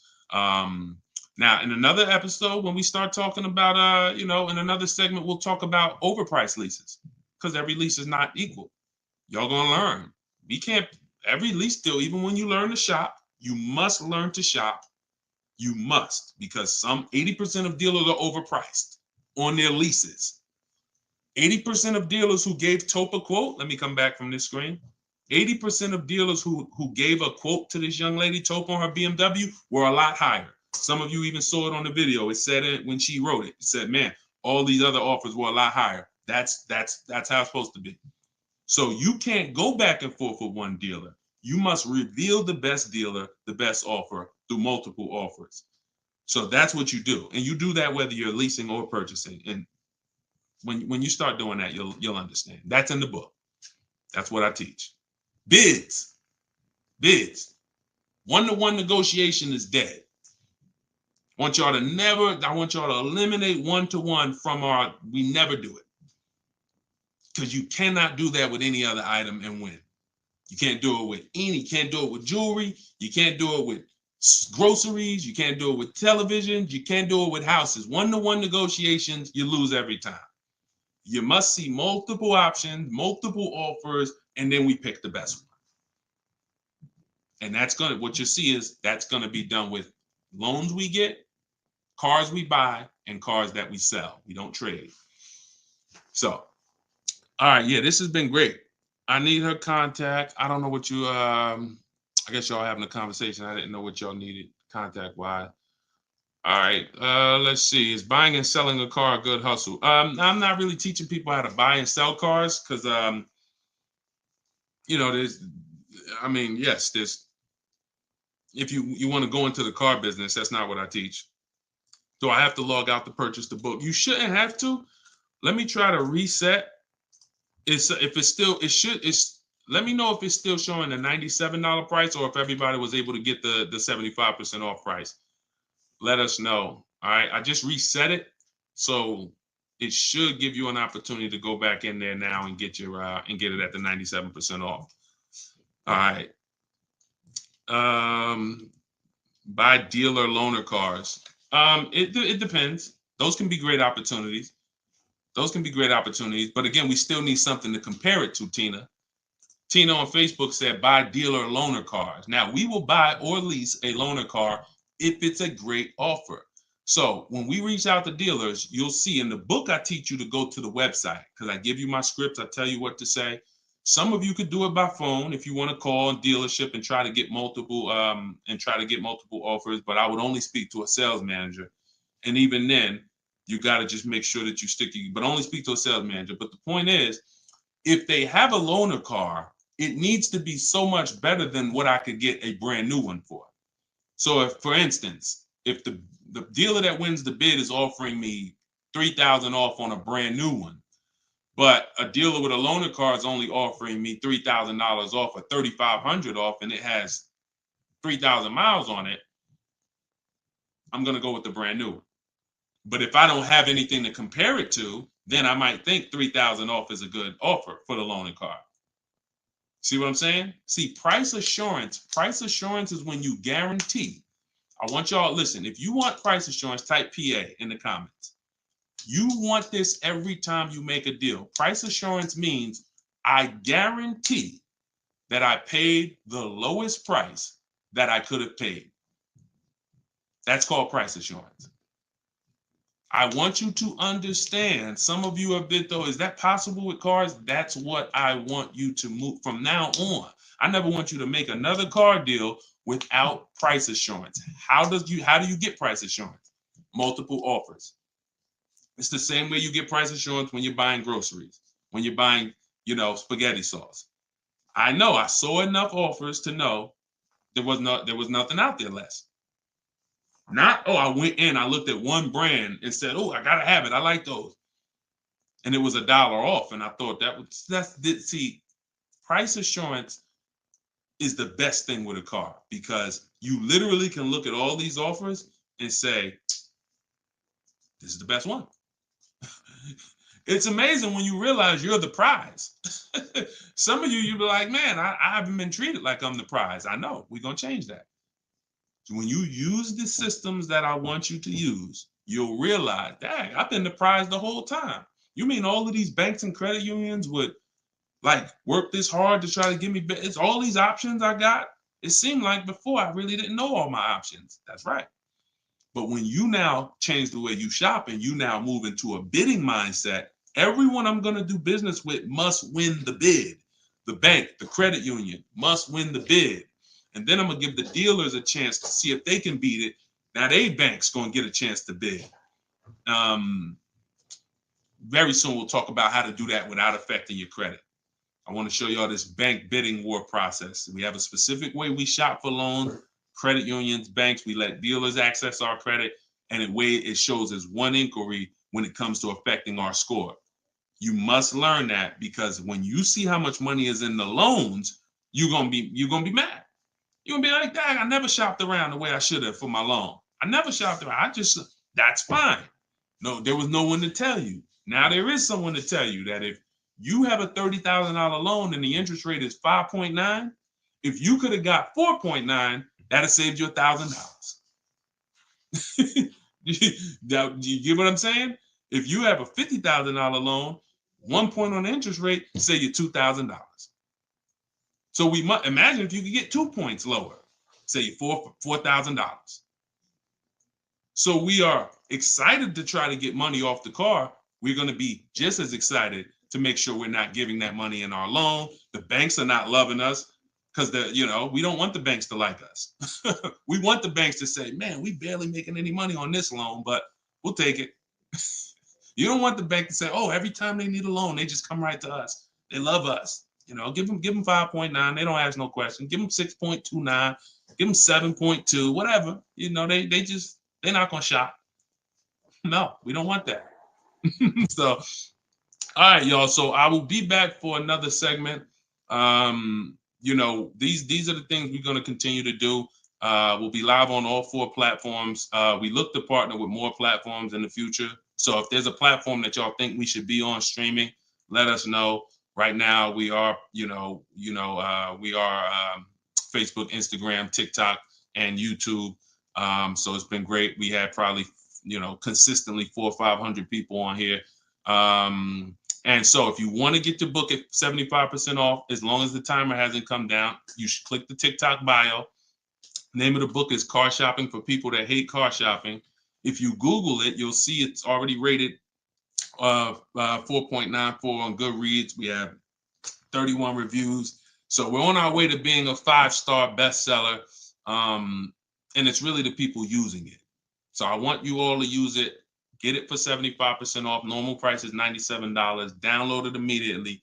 Start to use it. If you're on YouTube or Facebook, you can scan the QR code and get your copy, or go to Deshone's book. Yes, Mandy. Facebook is the same handle, Deshone the Auto Advisor, on every channel, whether it's YouTube, Facebook, Instagram. It's always Deshone the Auto Advisor. So we'll be back to answer more questions. We'll be talking more about leasing, but we'll be talking more about deal structure, shopping, how to check and make sure cars are reliable. There's a lot of cars going out here with bad reliability ratings, bad longevity ratings. So they are not the cars that we need to be buying for keepers. We got things we got to look out for, y'all. Like, this is the tip of the iceberg. We're buying a car to keep. You know how many people have bought a car, it wasn't quality, we didn't check longevity. I thought I was going to keep it 8 years, 10 years, but car started giving me issues, transmission issues at 80,000 miles. I didn't know that. We got to make sure we're checking these things. We got to make sure we look into every, so we'll break this down step by step. I'll be going over my system, my 7-step system, and just going deep with pieces of it and answering you guys' questions. Borrow against your money in the bank. Yeah, that's fine. Whatever gets you the biggest net return, Tina. She said, I don't get loans. Borrow against your money in the bank. As long as, just whatever gets you the best net return. I'm just here to tell you that interest isn't the only loss on money.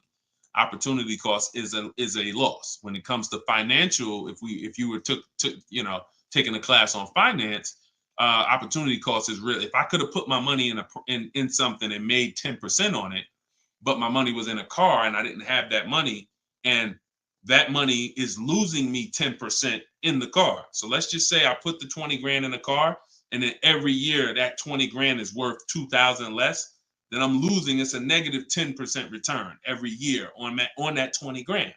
When I could have had that 20 grand somewhere getting me 10%, use the bank's money at 4%, and now I'm still at a net positive when it comes to, am I richer at the end of the year? Am I richer at the end of the month?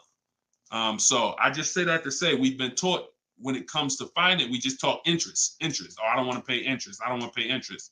But I'm here to make sure everyone knows the total package of why people who don't pay cash for cars, who could afford to, who literally can write $100,000 check for anything they want, why they don't.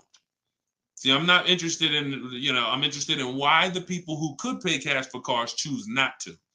And it's not what you've been taught. Some of it's not because, they just love debt. Now, these people have paid off houses. So these are the things that we're going to be talking about. So, and again, all in my book. If you want it all in one place, grab your copy. But yeah, this was a great segment. We will certainly be back. Always a pleasure. And just make sure you're subscribed so you do get notifications when we go live. Make sure you're subscribed on TikTok. Make sure you're following so that when we're live, you can jump on because we're going to be doing this a lot. All right. I'll see y'all soon. God bless everybody.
I'm on TikTok.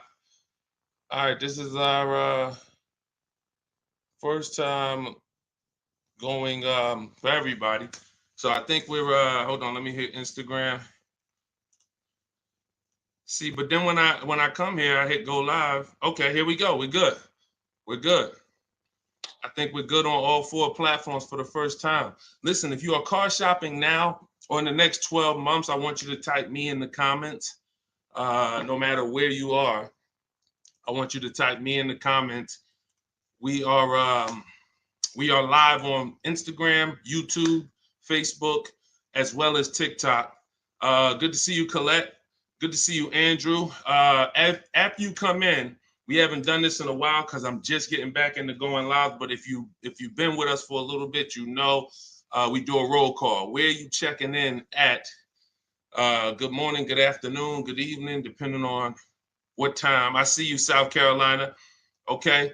As you come in, if you're on TikTok, could you hit the like button and just, let TikTok know that we're going to be spending some time here. We're going to be talking about some serious money as you come in. If you could like the broadcast, if you're into financial literacy, this is the Auto Advisors. Like this, the name of this segment here is the Auto Advisors. We're going to be doing car Q&A. If you don't know me, this may be your first time seeing me. My name is Deshone. I'm publicly known as Deshone the Auto Advisor. I spent 14 years in the car business before I left in 2020 to focus on teaching people. I see we got Jacksonville, Florida. We got Houston. Okay. We got a couple hundred people on already between all the platforms. We have Philly in the house. I see you. As you come in, just get your questions ready. What I'm going to be doing is going over various topics and doing lots of Q&A. So we're going to be spending this time that, y'all going to hear me go from things like leasing versus buying to things like structuring your deal and budgeting, all with the goal of helping you get below market car deals. So as you come in, if you could tag somebody, I promise you, here's what's going to happen. If one of your friends finds out that you've been following me, following the channel, using what we talk about over here to save money on cars, and then you didn't tag them and they find out later, man, I found this guy, Deshone, he's on, and you're like, hey, yeah, I've been following him for years. And they're like, man, why didn't you tag me? Why didn't you share the wisdom? So I want you to definitely do that. And I guarantee your friends will thank you. So as we come in, let's get ready for Q&A. I just want to make sure I did all the housekeeping. My new digital book, Car Shopping for People That Hate Car Shopping, is on sale right now. It's 75% off for our launch, so it will be 75% off the whole time that we're on. If you're seeing this video, you can go to deshonsbook.com, get your copy for 75% off. It's a digital book, and it's digital for a reason, y'all. It must be. I got links in there. I got links to scripts that you're going to be using. I don't want you guys having unpredictable car buying experiences. I want to see you having very predictable, controlled experiences. And in order for you to do that, you have to know what to say. And so I'm going to be talking about all of that. We'll be talking about all of this while we're on. So let's get to the Q&A. I just want to make sure you know, if you're on TikTok, you could go to my TikTok bio, get your copy. It's on sale for a couple minutes for 75% off. And then if you're on Instagram, you could go to my bio. If you're watching online, you can go to Deshone's book, or you can scan the QR code. All right, so let's get into it. Let me just make sure I can see the comments on Instagram. Let's see if I go live here. And okay. Can you talk about, this is Kira from TikTok. She said, can you talk about turning in a lease vehicle to another dealership to lease their vehicle? Very good question. We don't want to turn in lease vehicles without making sure we can't make any money on them. Some people have asked, do we have equity in every car? Equity is not in every car, but you do need to check if you have equity before you return your vehicle. Here's how we do it. We're going to call our bank. We're going to get our payoff. We need to get our payoff. You don't want the residual value, because the residual value doesn't include any payment you have, anything. You need the payoff. And what that's going to do is tell you the price that you could buy the car for. Now there's a customer payoff. Can we light up the likes on TikTok, please, so we could get some attention and let people know we setting people free financially. If you on YouTube, if you on Facebook, if you could like the broadcast and tag somebody, I promise they'll thank you. So the first thing we're doing, y'all, we're never returning our leases. We are never returning our leases without doing an equity assessment. We got to check to see if we have any equity in our vehicle. We get our payoff. And then we're going to get at least 5 cash offers. At least 5 cash offers. What does that look like? That means you're getting offers from Vroom's out of business. Driveway, you're getting offers from, and I'm gonna tell you, when you do this, if you are selling a lease, you must put no when it asks, is the vehicle a lease? You must put no. And I'm gonna tell you why. The way these companies are set up, they're set up to buy vehicles. But in 2022, 2021, when they saw us making all this money selling our leases, a lot of the auto companies got the banks implemented what's known as a third-party restriction, which doesn't limit if you can sell your vehicle. It doesn't. It limits who you can sell it to. So we got to ask our banks, do I have a third-party restriction? And the way these buyers' websites are set up, the ones I just named, the Driveways, the AutoNations, the Kelly's Blue Book Instant Cash Offers, these are people who literally inspect your car, give you a check the same day, CarMax, Carvana, and we must get offers from all of them. See, we don't realize, as y'all learn more about saving thousands effortlessly and easily, you're going to learn it comes through bids. It comes through bids. It doesn't come through giving one person an opportunity to buy your vehicle. We must get bids. When we let the market bid on our vehicles, we're going to win every single time. We're never going to worry about if we overspent. We're never going to worry. This is all in the book. So everything I'm teaching y'all on this live and in my free vid, it's all in my book, step by step, 75% off, get yours. But you have to know exactly what the market will pay for our vehicle. We must know that, and that's very easy to do. Going to these websites, getting these offers. Their offers are really good. They put their best foot forward. Sometimes the dealerships, which are Kelly's Blue Book, Instant Cash Offer, AutoNation, they might try to, what they're trying to do is put a number online and see if they can stand by it. So we got to make sure we're very accurate when we tell people how much, what the condition is of our vehicle. But then we're getting offers. So if you get those offers, y'all, and you see that those offers are $1,000, $2,000, $3,000 more than your payoff, then that means you have equity.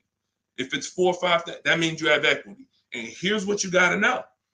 The customer payoff for our leases, when we're done, we're still talking about answering this young lady's question about what the lease in process is. She asks, should we return a lease and lease another vehicle from the same dealer or a different dealer? What I'm trying to tell y'all and get across to y'all is all of our transactions from now on, who we sell our car to, that's going to be different than who we buy our car from. See, y'all know that the car business has programmed us to give the dealership 3 transactions. We're going to buy a car from them. A lot of times we're going to trade our cars in, and then we're going to get our financing from them. What I'm telling y'all is, as you use what I teach and you really want to save thousands and thousands and guarantee your best deal, if you want to guarantee every time you get a car, it's your best price possible, type me in the comments. If you want to just type a G for guarantee. I want to know every time. In order for y'all to do this, we got to start separating our transactions. So I see you, Terry. I see you, Israel. I see you. Okay, so we all type in G's. This is what we must do to guarantee that we got the best price car. I see you, Father of Legends. I see you, Johnny Martinez. All right, we live on every platform. So when we are shopping, when assessing our equity is the first thing we do after we decide if we're leasing or purchasing. I'm telling y'all that in the steps of car buying, we got to know what order we do things. It's just like baking a cake. If we put the eggs in first and then we put the milk, and it said, no, don't put the milk in until, I don't know, you've let the thing sit for 10 minutes. You just put the milk in, it's not going to be right? So order is important. Shout out to the sharers. I appreciate it. And listen, I appreciate everybody who shares. I appreciate everybody who helps us spread this message. And in time, we're going to do something great for the sharers, because we can't do this without y'all telling people about it. So this is the equity assessment. We don't worry about what car we're going to buy yet. We don't worry about who we're going to get our loan from yet. Here's why. Until we know what our equity position is, we don't know what we're doing.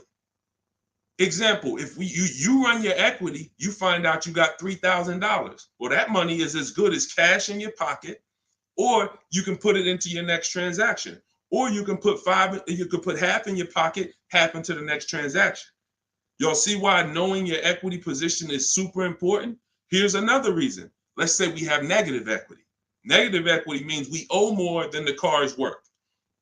In my book, I talk about, and you'll hear me talk about it in my free videos, there's only 3 things you can do with negative equity. You can pay it off.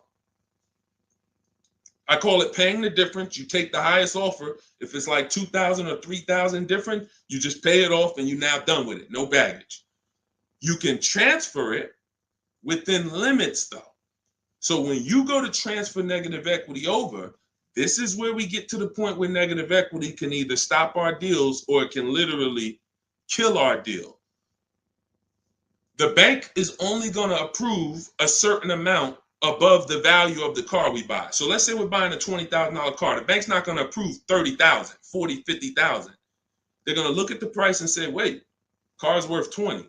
We might lend 26, depending on the customer's credit, but we're not lending 30. We're not lending 35 on a $20,000 car, which means if you have 8 grand, 10 grand of negative equity, you can't transfer all of that over because you're going above the loan to value ratios. This is why negative equity, knowing the cause, is important. And there's 2 causes. You don't understand leasing and you're switching cars with loans on them. If there's an emergency, we understand that. I see y'all. Shout it out. We live.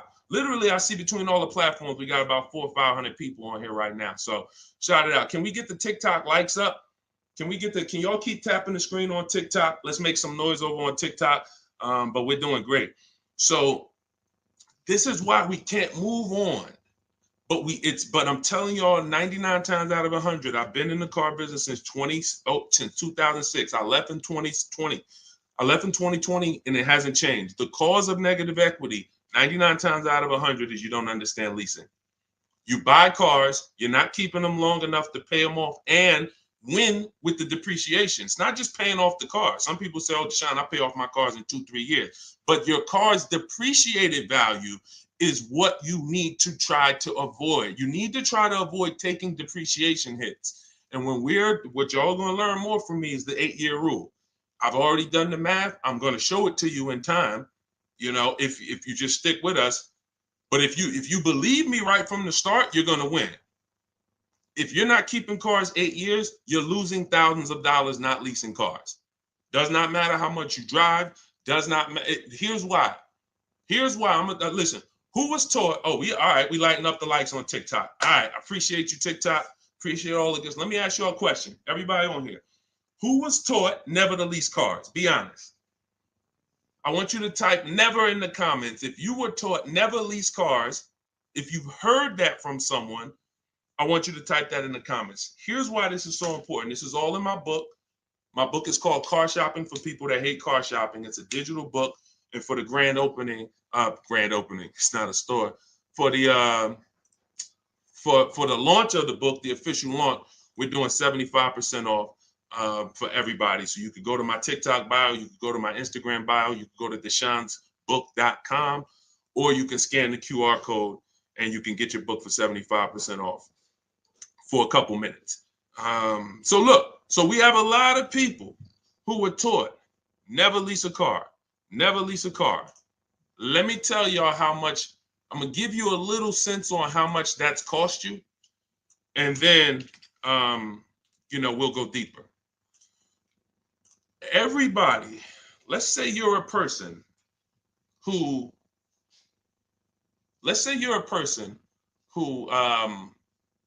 keeps their cars until the wheels fall off. We call those cars keepers. If your next car is going to be a keeper, type K.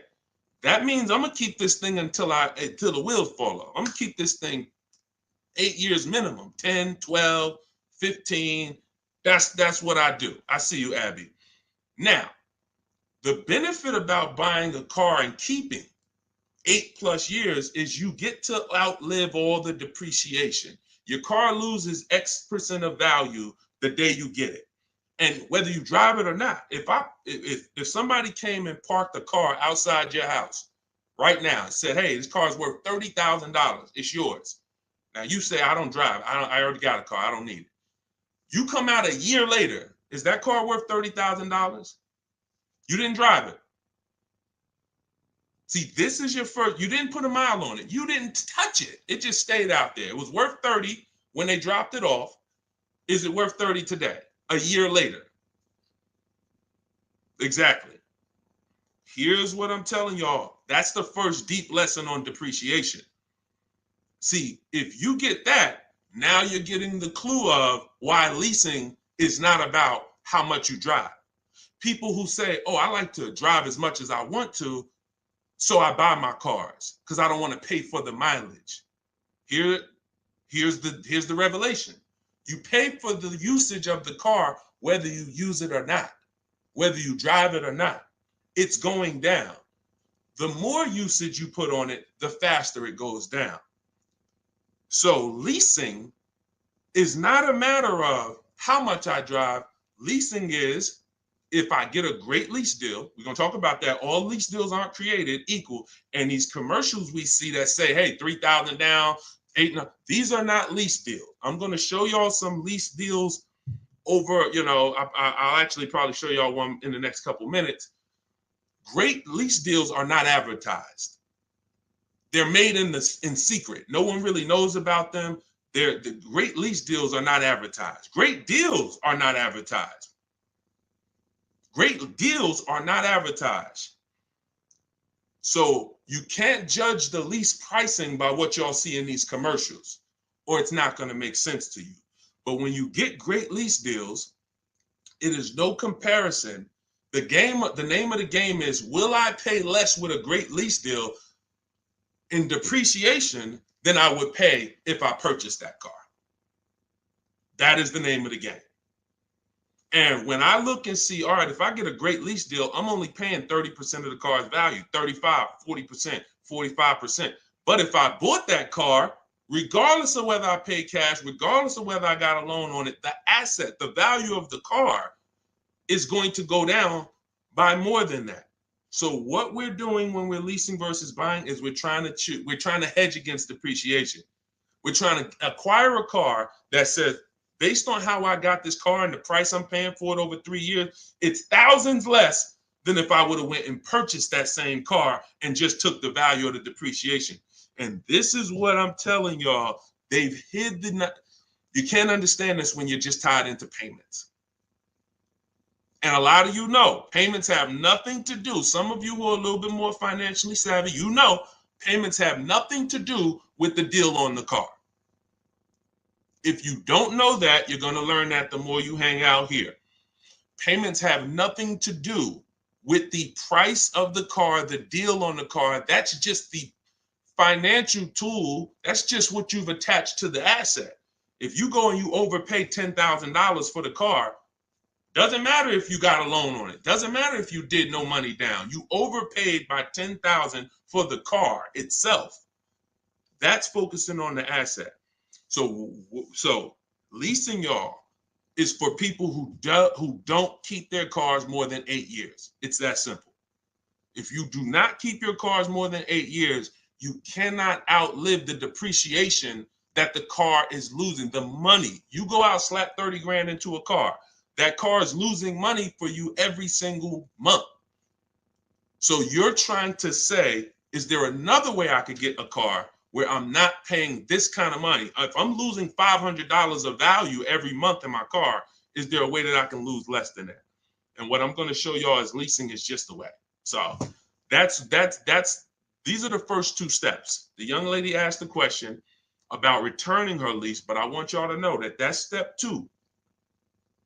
We assess, can we make any money on our deal, on our old car? And then, but the first thing we got to do is decide buying versus leasing. Lease the loan. Good Time said, lease the loan car was good. Welcome to everybody that jumped on. My digital book, Car Shopping for People That Hate Car Shopping. Everything, it's 75% off. You can get your copy while we're on here, but we're going to be going deep on Q&A for at least, I'm not even watching the clock. So Just go to my TikTok. I don't think you're going to leave the broadcast either. If you go get your copy, go to my TikTok bio, go to my Instagram bio. If you're on Instagram, wherever you're at, if you're on YouTube, scan the QR code or go to deshonebook.com and get your copy so that we can go deep on this. I don't want you trying to just remember everything that I'm teaching. I want you to have a reference point, and it's affordable for everybody. It's normally $97. Okay, let's go. Things are way too complicated to fix now. I guess you're talking about when it comes to cars, electronics. Another reason people don't feel as confident keeping their cars like they used to is because the cars are getting a little bit more complex. It used to be very simple for you to find a good car, keep it 10, 12, 15 years. There's still cars out there that you can confidently do that if you make sure that you're checking the reliability of the car, checking the longevity of the car. We do this on Google. We have to make sure the cars we're buying are good cars. Then we can certainly avoid, you know, a lot of these cars. But yes, that is a lot of people don't feel as confident keeping cars long term as they used to. How about a lease to buy at the end compared to straight out buying? Cousin Al, that's a good question. He said, how about buying a lease to purchase? Who's heard of that? Who's heard that term before? A lease to buy on a car. You may have heard it with a house. If you've heard that, if you've heard that, let me tell you why that's a bad idea. We're mixing two strategies. See, there's nothing better than for the long-term person than us buying a long-term car, making sure we pay less than everyone else. That we're gonna do that. We're gonna get you stay around me. You learn from what I do, what I teach. You're gonna get below market car deals, new cars, leases, pre-owned cars. The best way to save the most money on a car is to buy it. You could decide new or pre-owned. It's really pre-owned, and you keep the thing 10, 12, 15 years. Because your cost per year is going to be so low. When you look at how much money you paid for the car over the long run, it's going to be like, wow, I only paid $2,000 per year, or $500. The longer you keep. The second best way is buy a new car. Keep it forever. Brand new, keep that thing 12, 15 years. But most people are not doing that. And if you're not going to do that, that doesn't mean you can't switch up. But if you say, Deshone, for my next car, can we keep sending the TikTok likes up? If y'all are enjoying this, could y'all please hit the like button? We got probably 400 or 500 people on here still. If you could hit the like button, that would be great. And I see all the gifts. Thank you. Everybody who's sending roses on TikTok, gifts and all of that, stars. Thank y'all very much. But what you got to know is, what is the strategy for this next car? Is that 8+ years? Then I'll buy it. There's nothing better than that. I'm going to buy it. But you got to realize buying comes with what, y'all? Maintenance, upkeep, repairs. That's what it comes with. But we win when we buy. We win 8, 9, 10, 15 years later is when we win with a purchase. You don't win with a purchase 3, 4, 5 years because the person who's leasing is paying so much less than you. If they got a great deal, they're paying so much less than you to drive a brand new car. It doesn't, like, you don't win. You can't win. But in the long run, you will. So you got to ask yourself, this next car, is it 8+ years or is it less than 8 years? And if it's less than 8 years, then I got to go to my lease strategy. And that could be for my, you know how many people out here, y'all, they're like, oh man, I buy my cars, I keep it till the wheels fall off. I'm not leasing. Yeah, but what about your spouse? What about your children? That car you buying for your 22-year-old college student, are you think they're keeping that car for 8 years like you are? No, probably not. Then you should be thinking about, you shouldn't even be thinking about, you should be going to the lease play for them. You know how many people have put their kids in a $21,000 car paying $500 a month, $20,000 Toyota Corolla, paying $500 a month because they wanted to buy them their first car, and they go get them a $20,000 Corolla that they could be leasing for $300 a month. And then that kid wakes up in 3 years and they're like, man, I'm paying $450 a month for a Corolla. I don't really like the car. Plus it's kind of expensive. This is what happens. I've seen it millions of times. Some of you may have experienced this. Your first car might have been like that. Maybe your parents went and got you your first car and purchased it. But I'm telling you that if they understood leasing, they could, especially if you were going to pay the bill, they would understand. we're not keeping this car long enough. We should be leasing it. And so I'm going to keep hammering now. I'm never going to stop hammering because we got years and years of bad information that we got to unravel. People who've been doing damage, y'all. Big audiences, big platforms, just telling people, oh, leasing is the most expensive way to own a car. Guarantee you, if I had 10 minutes on them with a live and I bet them $100,000, are you willing to bet 100? Just let me just ask you. You sound very confident when you're talking to the public. They don't realize how much money they're costing you. So my question would be, if I can show you that advice you're giving them is completely wrong financially, will you pay me $100,000? Will you take the bet? Because if you're willing to say that, stand on it. That's what they tell y'all. Exactly. He said that's what they tell us. See, and that's why I'm here. That's why it's very important what we do. That's why it's important when you share, when you tell somebody about these broadcasts, when you tell somebody, watch what they're doing over there at the like we're coming in to unravel years of bad advice. And a big part of that is leasing. Not the only part, but a big part of that is leasing. But you cannot all lease deals aren't created equal, y'all. Lease deals are when we shop for lease deals, you must get bids. And I'm telling y'all, you must get bids for everything. We'll talk more about that as we continue to go on. All right, let's get to some more questions. Why are taxes added to a buyout when they're already included in the paid? Somebody said, Christina on TikTok said, why is taxes added to the lease buyout price when it's already included in the monthly payment? Well, it's only included in the payment for the portion of the car you're leasing. So when you're paying for, your 30-40% of the car, 50%, the better lease deal you got, the lower percentage of the car you're paying towards over 3 years. That's what the tax is calculated on. That back end, which is when the car goes back to the bank or the next buyer, there's no taxes factored in on that.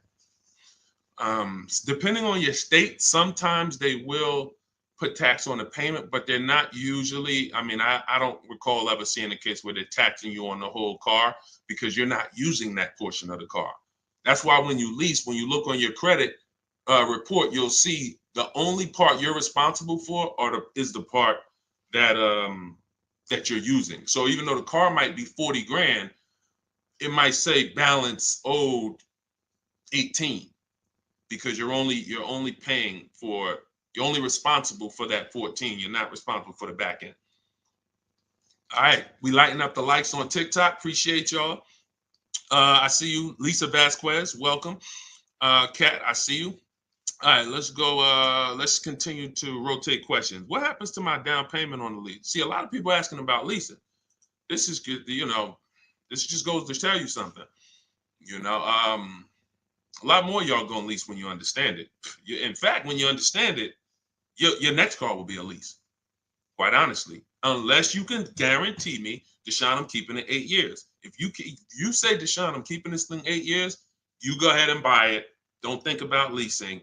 Go ahead and buy it. But if you cannot confidently say I'm keeping this car at least 8 years, and you're gonna learn, I'm gonna do a upcoming show where I show y'all my screen. So if you're on TikTok, make sure you're on YouTube or make sure you're on Facebook. If you're on Instagram, because y'all are not going to be able to see my computer screen when I actually go deep and show everybody, my screen and we compare. I'm going to show you all the numbers because I'm not going to sit here and I don't want y'all thinking this is my opinion. This is by the numbers. So Good Time says, what happened to my down payment on the lease? So you should only do a down payment on the lease after you've already verified you got a great deal. Pay attention. This is very important. Once you down payments, y'all, never come into play until we verify we got a great deal. This is all in my book, Car Shopping for People That Hate Car Shopping, my digital book. You can download your copy. Go to deshonsbook.com. It's 75% off for a couple minutes. You won't leave the broadcast, but I don't want you to miss the opportunity. The book is great value at $97, but for our official book launch, we're doing 75% off. So you can scan the QR code or go to my Instagram or TikTok bio. Get your 75% off book. So when you are doing the down payment, whether you're purchasing or whether you are leasing, it's critical that we verify we got a great deal on the car before we ever talk about payments. This has always been. How many of you have had this question? You're looking at a car and they say, hey, what do you want the payment to be? What's your goal? What's your goal for your payment? Type a $ if you've heard that question. What's your goal for the payment? Thank you, Say What. I appreciate all the compliment. I appreciate it. If you've heard that question, type a $. What do you want your payment to be? What's your payment goal, right? Here's why that's not important.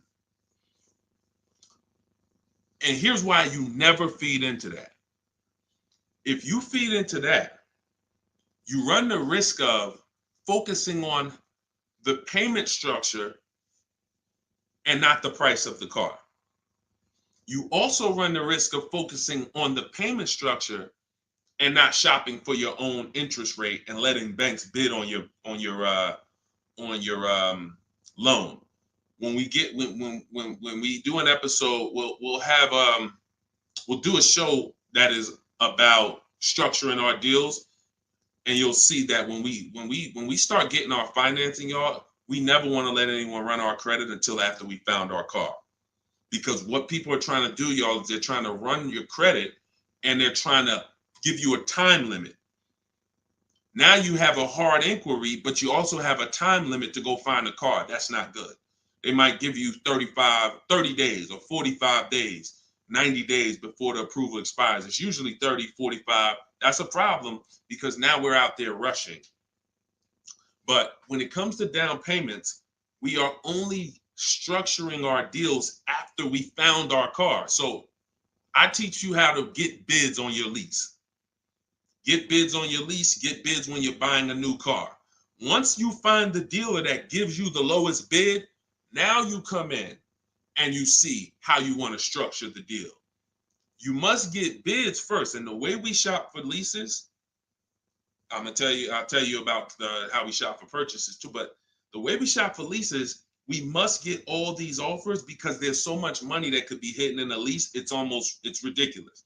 People would love for y'all to come in and lease and come in and say, oh man, Deshone said, I'm gonna start leasing. Now you go in and they structure you a lease deal.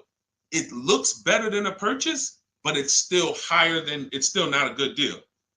So that's why we gotta know when we are shopping for leases, we are always shopping offers with, here's how you shop them. This is in the book, but if y'all want to try to remember this, be my guest. You are getting your lease deals, your offers with first month's payment total out of pocket. First month's payment.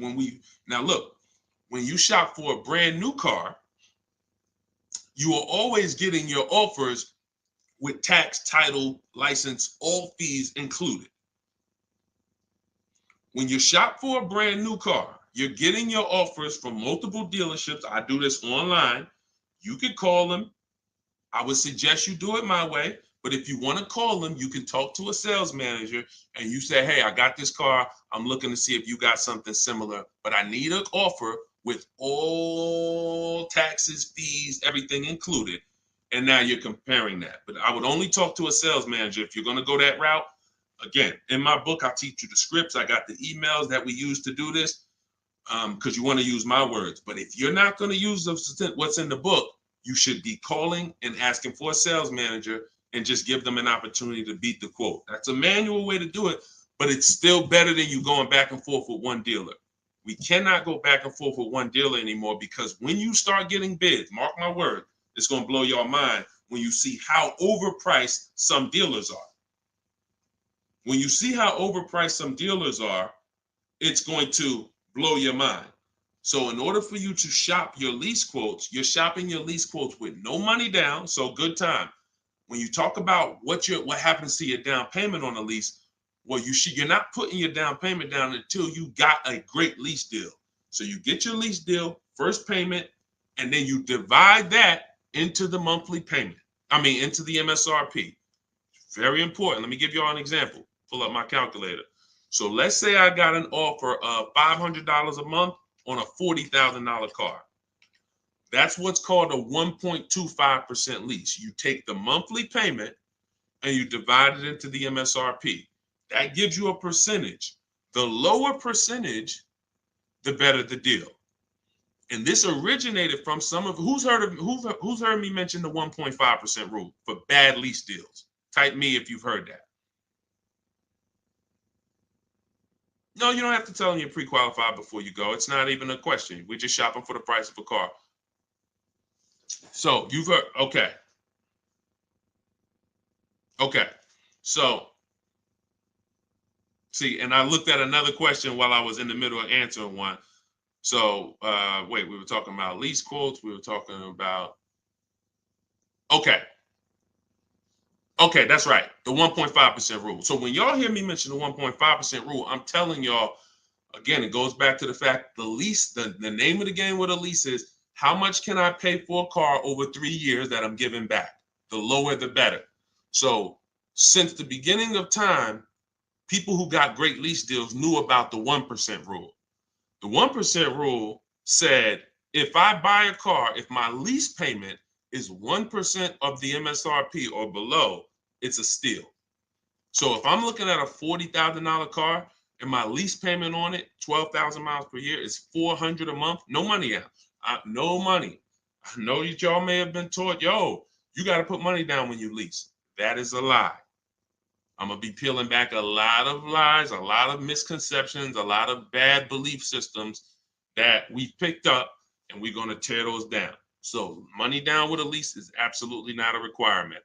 So when we're getting our lease deals, example, 2018, I leased a 2018 Jeep Grand Cherokee Laredo. It was $35,000.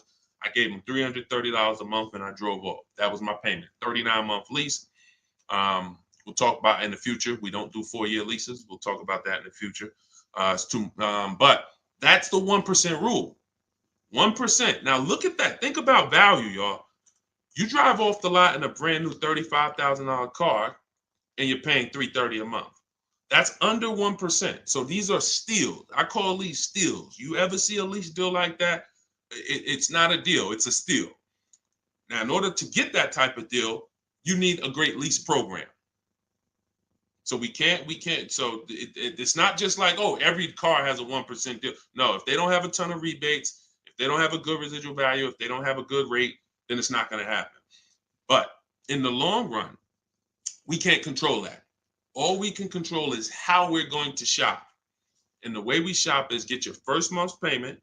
Is you tell every dealer, give me a quote with first month's payment, and put all the taxes and all the fees into the monthly payment. And then you let me know what that is. And you have to know the MSRP, because you divide that monthly payment into the MSRP, and that's going to tell you the percentage. If you see 1.35, 1.45, 1, these are good deals, really good deals. We still need to compare, because I got people who are getting, look, if we don't compare, you could be in trouble. You don't want to just take a deal. There are people who think, oh, I thought a 1.25 was a great deal, and then I end up getting 1.1. You know, so we can't ever assume what's a great deal. We just have to know what a bad deal is. That's over 1.5%. They got me on one of my last leads. Listen, good time. Don't feel bad, man. It is something a lot of people are going to discover the more you work with me, that you have overpaid. But there's been no one to tell you. So there's been no one to tell you. So 1% still, 1% 5 is the max. Exactly, K-Dub. That's the exact formula and ratios we use for measuring great lease deals. 1% or lower is a steal. Between 1% and 1.5 is a deal. That's great value compared to purchasing. So when someone drives off the lot with a great value lease, 1.25, anything under 1.5, they're paying less than someone who purchased. They're paying less than someone who purchased. Once you get above 1.5, you're now going close to spending the same amount as the person who bought the vehicle, which we don't want, which we can't do. We eliminate the benefits of leasing. And some lease programs y'all are going to see are bad. You shop multiple offers and the lease programs are bad. We can't get those leases. I will never co-sign, because leasing is a value play. I will never co-sign you getting a car because you like the car a lot and overpaying for a lease, because the lease program is bad. Sometimes, I want a Range Rover Velar. The lease program is bad. All right, well, I'm going to go get a Genesis GV870, And then, you know, maybe in 3 years, the Range Rover lease program will be good. But right now, I'm not going to do it because no one loves a car that they're leasing. You always just like it. If you're leasing, you're switching cars every 3 years. You don't love anything. When you love a car, you buy it, you keep the thing 10 years. That's love. But typically, a person who's not keeping their car long term, you get, you know, you 3 years, you're like, okay, I could get another car. 5 years, you know, people who buy cars to keep, they don't think like that. Like, they ain't even looking for a reason to get rid of it until, you know, transmission goes out. And then I always joke because as a keeper, what do you do when the transmission goes out? If anybody on here has bought their cars and kept them till the wheels fall off, when the transmission goes out, what do you do? What do you do? See, you're not a keeper. You're not buying a car to be a keeper. That transmission go out, you ready to get rid of it. You ready to get rid of it. Look, a lot of people are like, no, I go fix it. I go get another transmission. Exactly. All right. All right, let's keep the questions moving. Welcome to the people who just jumped on. Happy to have you. If you're enjoying the broadcast, could you please make sure you are subscribed to us on YouTube? That's where we're going to be able to share really when we get into, which is coming very soon, I'm going to be sharing visuals for y'all to see. Just sharing a variety of things, websites that we use, things you want to stay away from, website, like all in my book. But in time, you're going to want to see it on YouTube because you might not be able to see it on Instagram or TikTok. What's the MSRP equivalent for used cars? F Broncos asked. Here's what who's purchased a used car? Type a U. If you purchased a used car before, type a U. Type a U if you've purchased a used car before. Okay, I see Al Boogie, I see FL Bronco, I see Amore, I see Justine. Okay, every platform. Ebony Eyes. Okay, Larica. All right, I'm gonna give y'all the biggest. This is gonna be major, y'all. And you're gonna see like, wow, how the heck could we even know we're getting a good used car deal without knowing this? Tell y'all how important it is to have the original MSRP of the car you're purchasing. So I have a 2020 Infiniti QX 60 truck. I bought it a year ago. It was 3 years old. Now I saved 42% off the price when it was brand new. Here's why it's important. We don't know when we're shopping on these used car websites. I call them marketplaces. Y'all are going to see in my book, if you do get my book, or even in my videos, you'll hear me talk about the multiple marketplace strategy where we're on these used car marketplaces. We got to be on all of them. But here's what they try to sell you on, because it's based on who's paying them. They're trying to sell you on market value. The true way to buy a pre-owned car, after you check to make sure it's a good one, but I'm talking about how do we know we got a great price on it? We must know how much it was brand new. We must know how much the car was brand new. Give you an example. I was looking at this Infiniti truck. I had narrowed it down to my top 3 or 4. I think I narrowed it down to my top 4. Now they're all white. They all look similar. They're all in similar price points. How do we choose?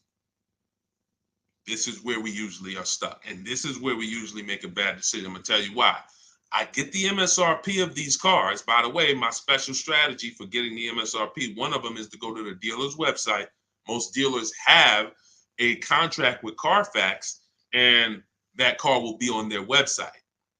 That's my first line of defense. Again, everything I'm talking about, y'all, I don't hold back. It's in my book, or it's going to be in my free videos. But some people want everything in one spot.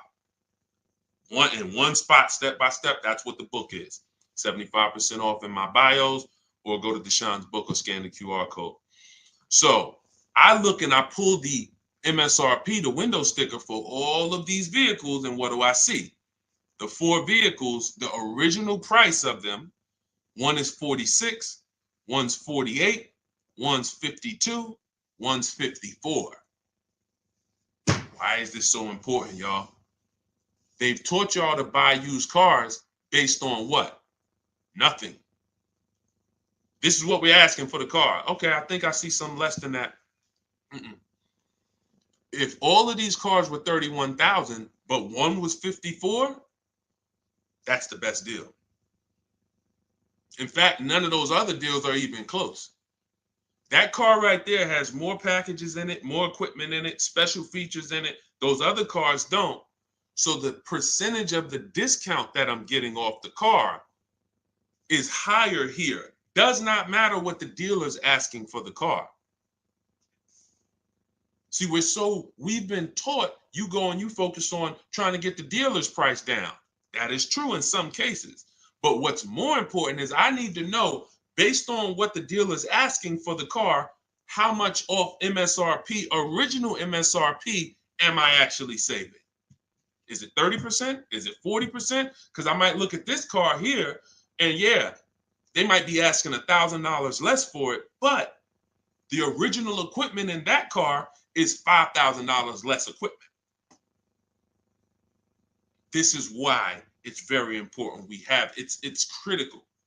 I would not buy a used car, and I would never recommend you buy a used car without seeing the original MSRP, so you know, one, what's in the car, what features it has, but more importantly, I cannot determine who saved me the most money. I can't determine who gave me my best deal without knowing what the car was originally priced at from the day it came into the country.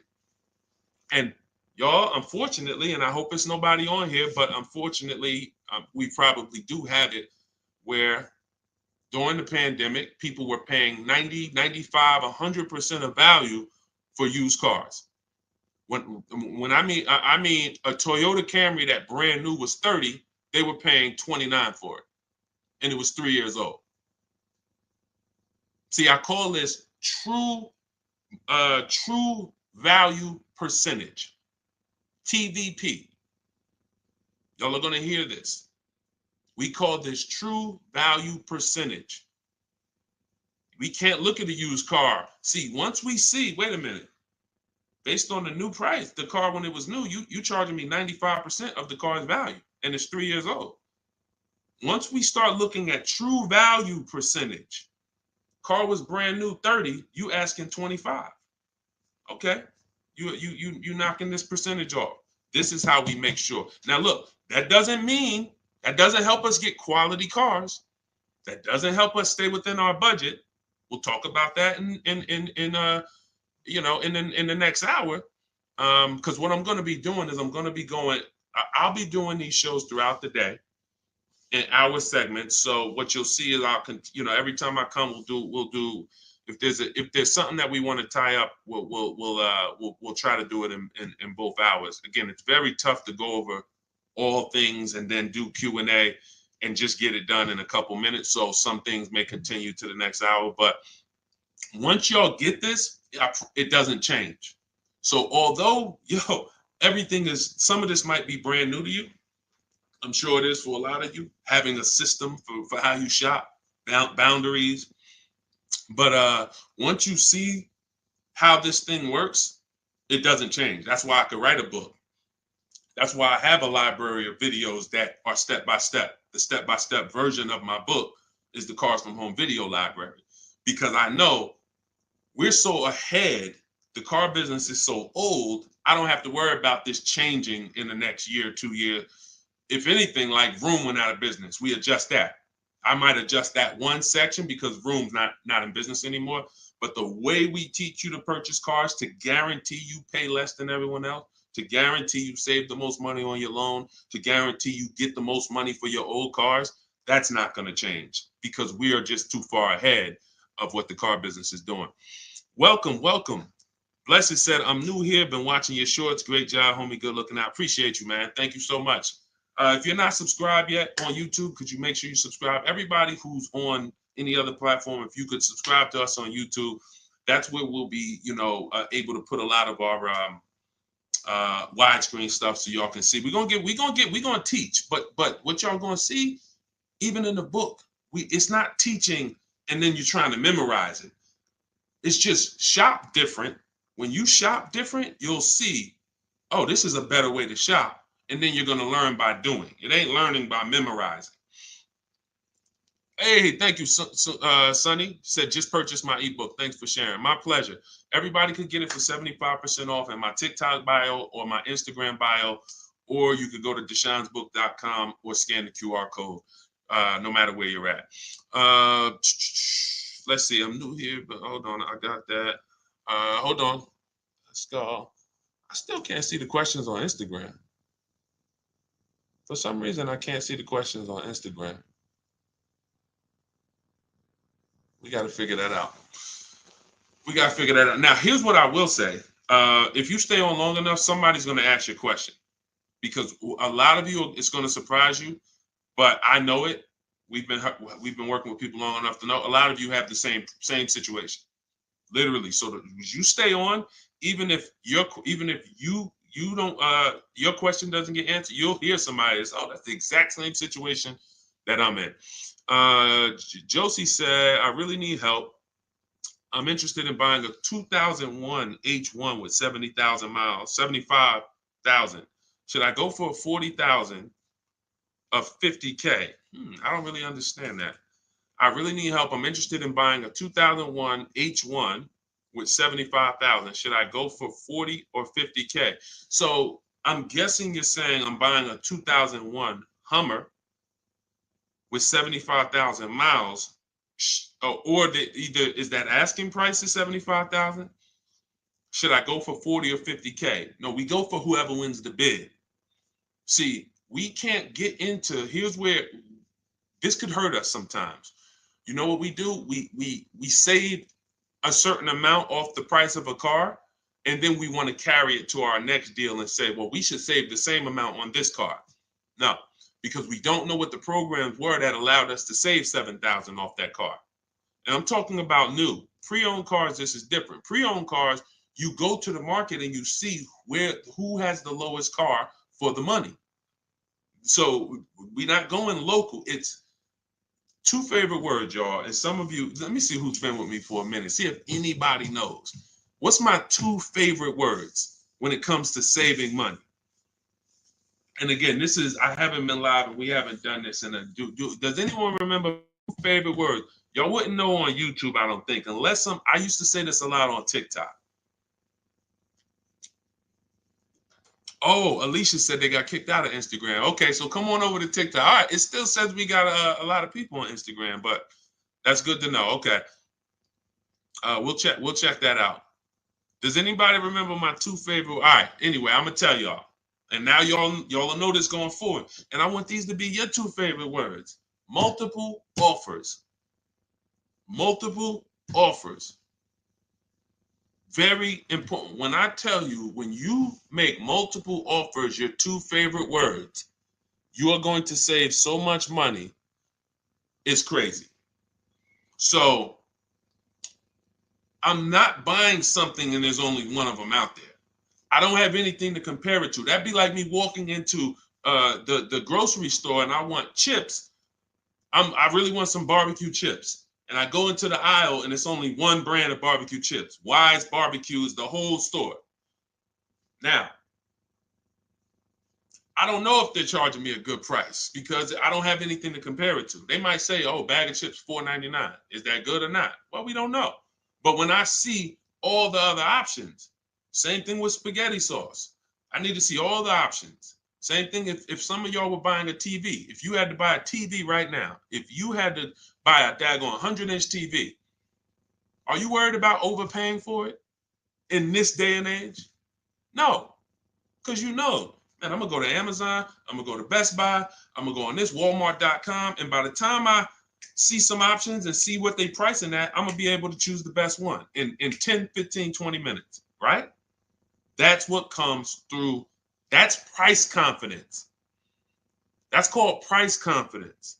And the only way to have price confidence, to eliminate that feeling of, oh, did I overpay? You think I paid too much for this? Is to learn multiple offers, multiple options. So what you should be doing, Josie, is looking at so many H1s, wherever they are, that I know I'm not going to overpay because I see them all. I see where the price, and I'm gonna teach y'all, this is in the book, and I'll teach y'all in my video.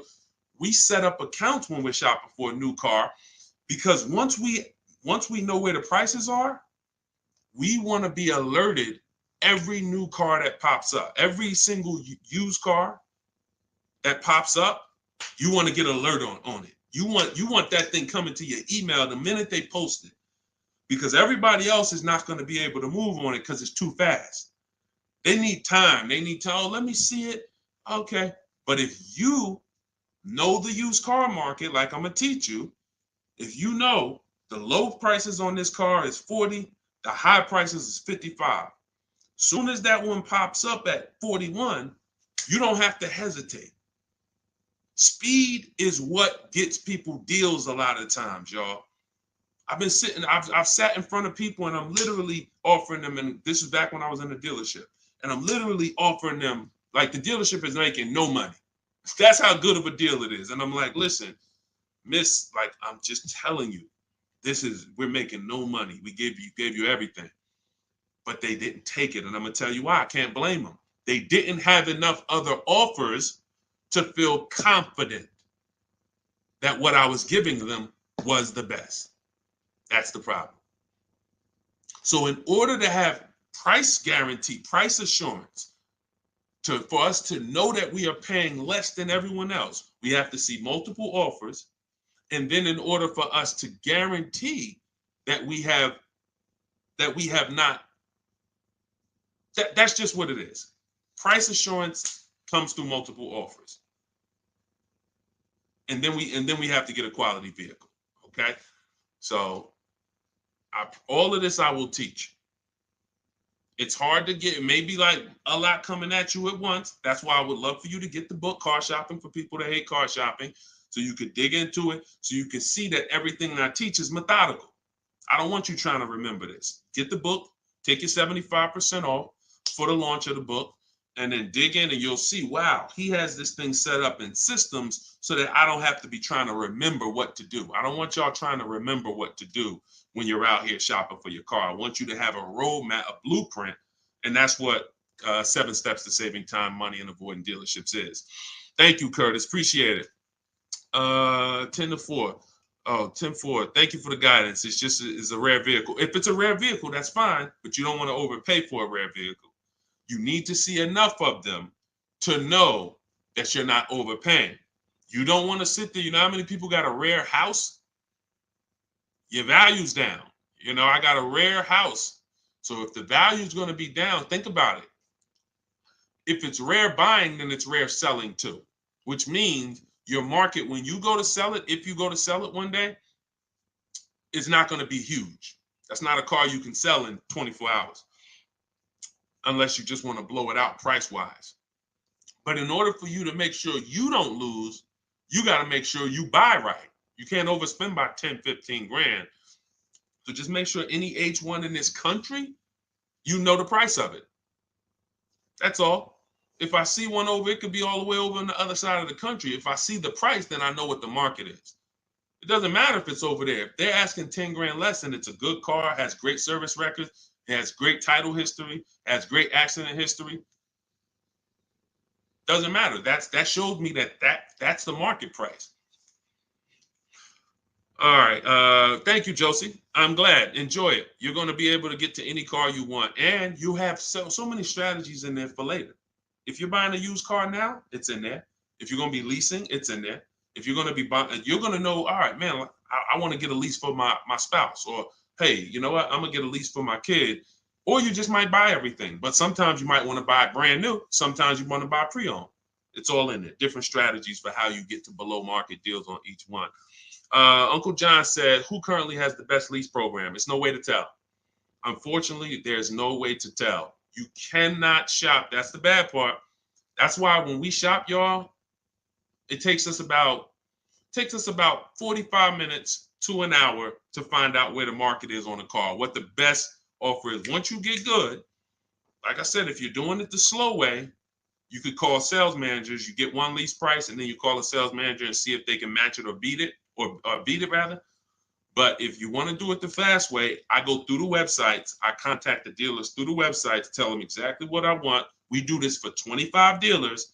And then you use my scripts of telling them what you want by email, getting the quotes, and you'll know in a matter of an hour, hour and a half where those offers are.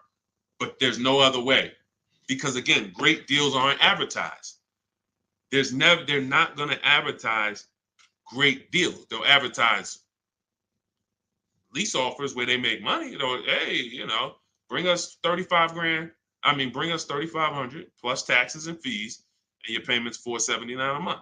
Yeah, but you're putting down $6,000 to get there, and then no, those are not good deals. You're paying too much for a car you're giving back. So yeah, and so we'll cycle through various topics. We spent a lot this hour talking about leases, talking about leasing versus purchasing, and hitting a couple things. But what y'all will see is we'll do themes kind of each hour. I'm gonna come back. I'm gonna come back for the next hour, and we'll probably still stay on it, but we'll be able to get through more questions, because as y'all can see, some of these questions require a little bit more deeper answer. Just as if you were purchasing a house. I know they've made it seem like, oh, well, let's just ask a simple question and then let's just, it should be a super simple answer. Not when we're purchasing houses, right? It's never simple when we're purchasing houses, when we're getting mortgages, when we're investing. Why would it be simple when we're buying $20,000 to $50,000 to $100,000 vehicles that depreciate, that lose us money whether we drive them or not? That's danger. You got a real lesson on the dangers of depreciation in this hour. Like, ridiculous. You drive a car, buy it, park it outside, come back in a year. Car's worth thousands less. You never drove it, never got behind the wheel one time. So when you have that type of product and you're coming into your household, it can drain you of money if you don't structure your deal in a way where you've minimized your losses. The name of the game is to minimize the amount you're losing on these cars. Cars are depreciating assets. You can't make money on them. We did have a wave for years where we were making money on cars, but that's because the resale values of these cars, it was a once in a lifetime historic moment when all of our cars were worth 12 grand, 8 grand, 15 grand more than what they would normally be worth. So, those who cashed out did very well, and we were part of the group who were really spearheading helping people cash out while the market was high. But unfortunately, people bought while the market was high too. So this is we'll be talking more about these things every hour. So lease good for bad credit. Now what you're gonna have to do is set yourself up. If you can't qualify for a lease and you should be leasing, then now your goal is to now get prepared to lease. That might take you a year or two. And we're going to talk about how we buy an inexpensive car to get set up for a lease. We don't go out and buy a $20,000, $30,000, $50,000 car when we know credit's not where we want it. But if you give me a year or two, I'll get myself up to a 650, 670. I'll use an inexpensive car to build a good payment history, because I'm paying more for interest because my credit's not good. So the last thing I want to do is buy an expensive car and have a higher interest rate. Now, when I go to switch out of that car in 2 years, because I'm ready to get my brand new lease, now I got 10 grand of negative equity. That's now, first it was credit stopping me from getting the lease. Now I got too much negative equity stopping me from getting the lease. These are two things we want to avoid when we're trying to set ourselves up. And the way we do it is we make sure we buy the least expensive car we could get a loan on. We want the smallest loan possible. And then we get a reliable car, and our plan is to switch out of that car in 2 years. Make the payments, pay the higher interest, but that's okay, because in 2 years, I'm driving something brand new off the lot and I'm leasing it. So that might not be the ideal car. In fact, it shouldn't be. But some people go and say, well, if I got to do that, man, I'm going to go and get the Dodge Charger with the Hemi engine, and now you're buying a $30,000 car, $25,000, and you're putting that interest on top, and now you're buried. So you're not going to be any closer to getting a lease in 2 years than you are today. We don't want that.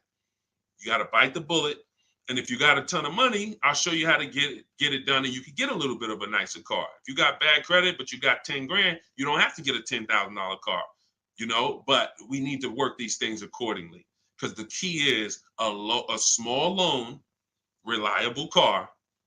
That's the key. Okay. TikTok's telling me my live's going to end in 60 seconds. Okay, so we will be back. Y'all are going to see, like, this is going to be what we do, especially during the book launch. My new digital book, Car Shopping for People That Hate Car Shopping, has everything in it I teach. Y'all know from my videos on social media, I don't hold back information. But if you want everything in one place, in a step-by-step written format, this is where you get it. It's called Car Shopping for People That Hate Car Shopping. 7 steps to saving time, money, and avoiding dealerships. And that's going to allow you to take what I teach, mastering the art of shopping from home, mastering making dealers and banks bid against each other for your business, and so that you can be confident. But please make sure you subscribe so that you can get, and if you're on our email list, you'll get notifications of when we go live so that you can make sure you jump on. If you're in the market for a car, we want to make sure you are armed with everything you need to save tons of money. So thank you, We West Coast, a lot. Appreciate you. Instagram, we're going to get y'all involved, because somehow I'm seeing some of the questions and some not. Now the questions on Instagram popping up. That is so weird. But I trust that y'all got value, because, again, many of you do have the same questions. So we'll be back in the next hour. You'll get a notification if you're on our email list. Jump on. But if you get your book, I hope you enjoy it. I can't wait to hear your success stories, and I'll see you shortly.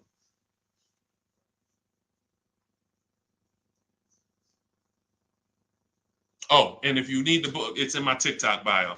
Some people are saying, where do I get the book? It's in my TikTok bio. Click the picture. It's in my Instagram bio. Go to the bio. Click the picture. If you're watching on or you could go to deshonesbook.com, or you can scan the QR code depending on where you're watching. So, all right. See y'all soon.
Down a little bit more.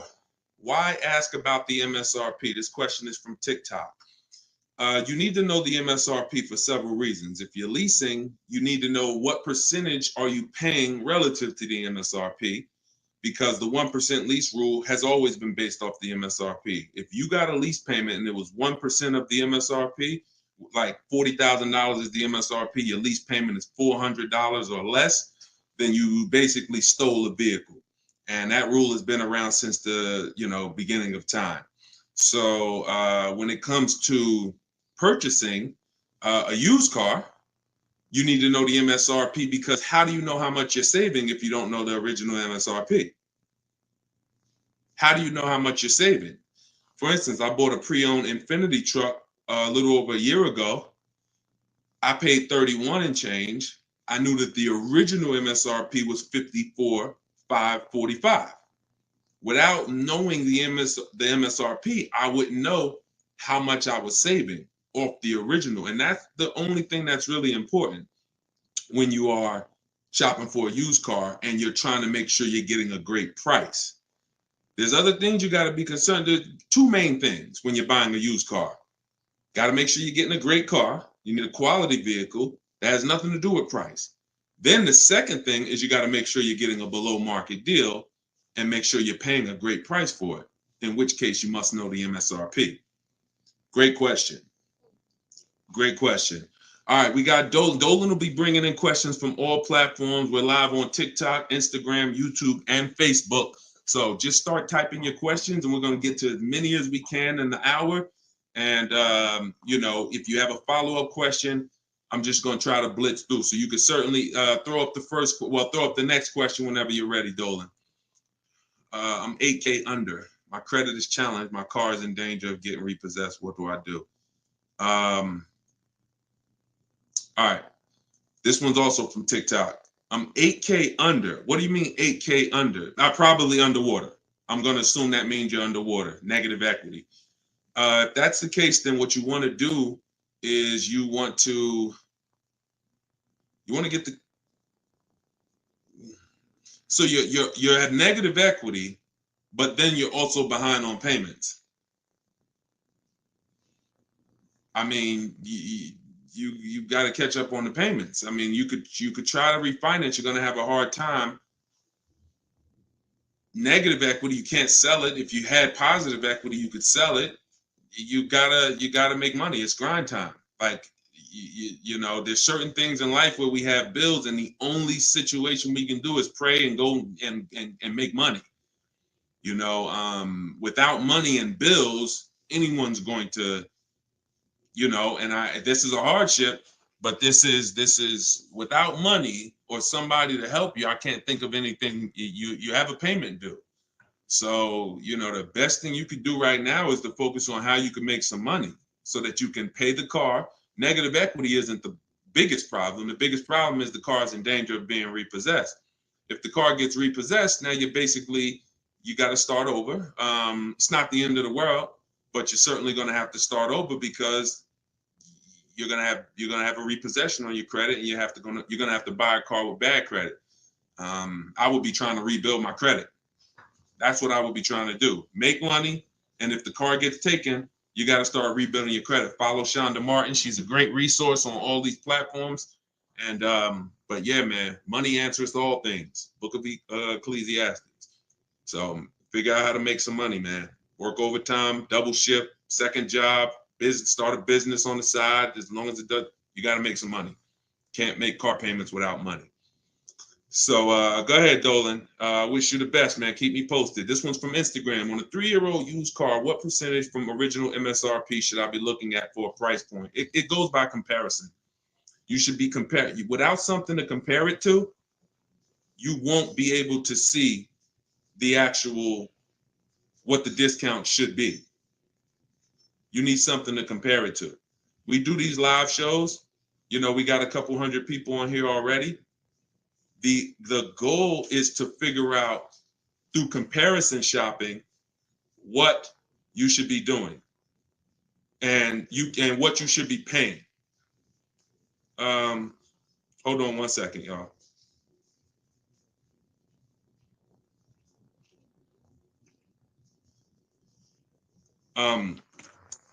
Yeah, so that's the goal. You don't know what a fair price is, what a great discount is, until you are not, until you have other offers to compare it to. That's the problem. Go ahead, Dolan, shoot the next question up.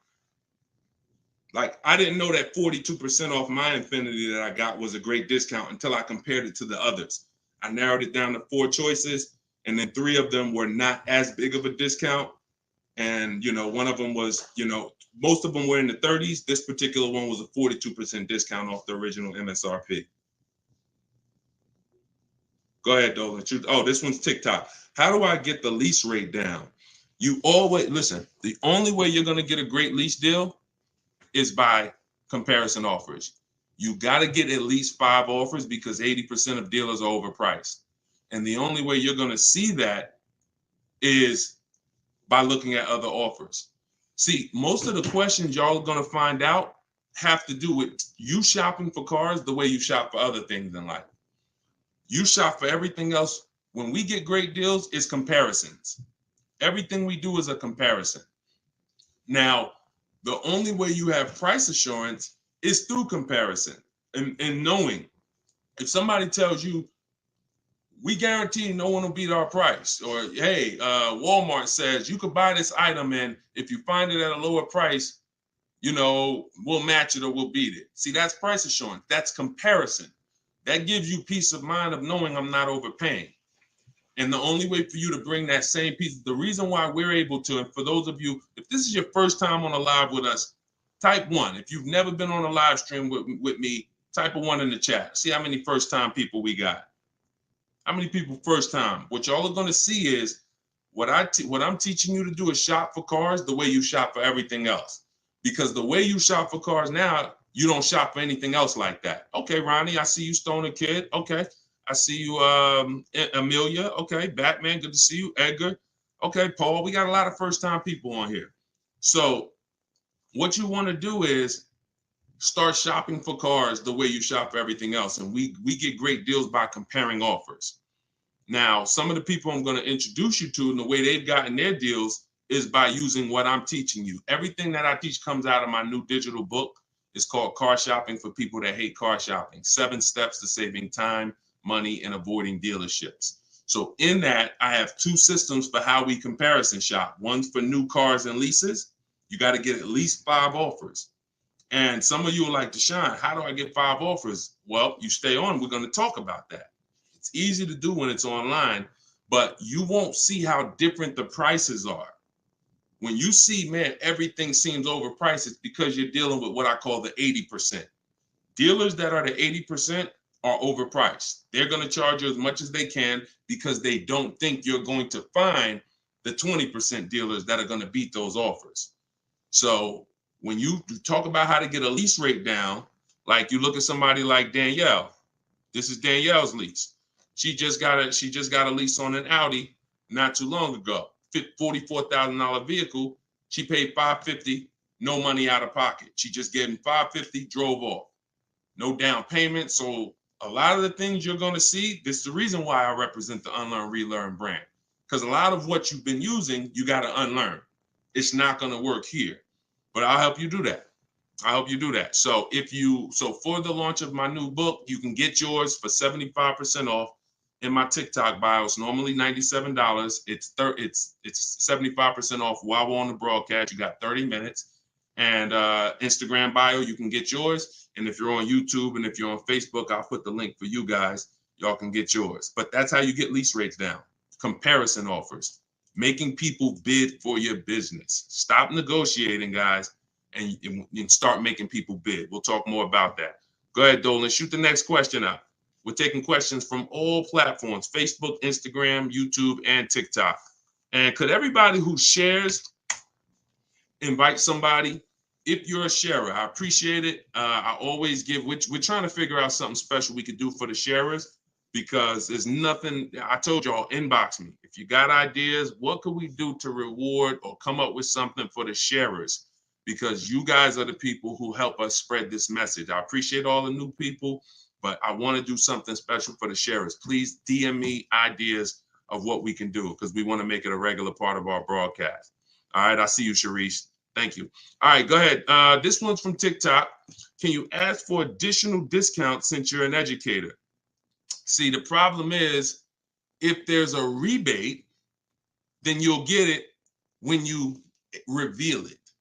If there's a first responder rebate, you can't depend on a dealer to tell you about it. Some of the 80% won't tell you about it. Some of the 80% won't give you the whole thing. If it's a $1,000 rebate, maybe they'll tell you it's $500. We don't trust the 80%. When I was in the dealerships, I saw how the 80% moved. The 20% are the people those are the people you have to find. It's not, you can't just walk in. You don't, unfortunately, there's 17,000 new car dealers in this country. They don't have labels on them. There's not one that say, we're the 20% that beats everyone. You have to find them and you need a great a bidding system. You can do it manually by phone, or you can do it my way by email, copy and paste.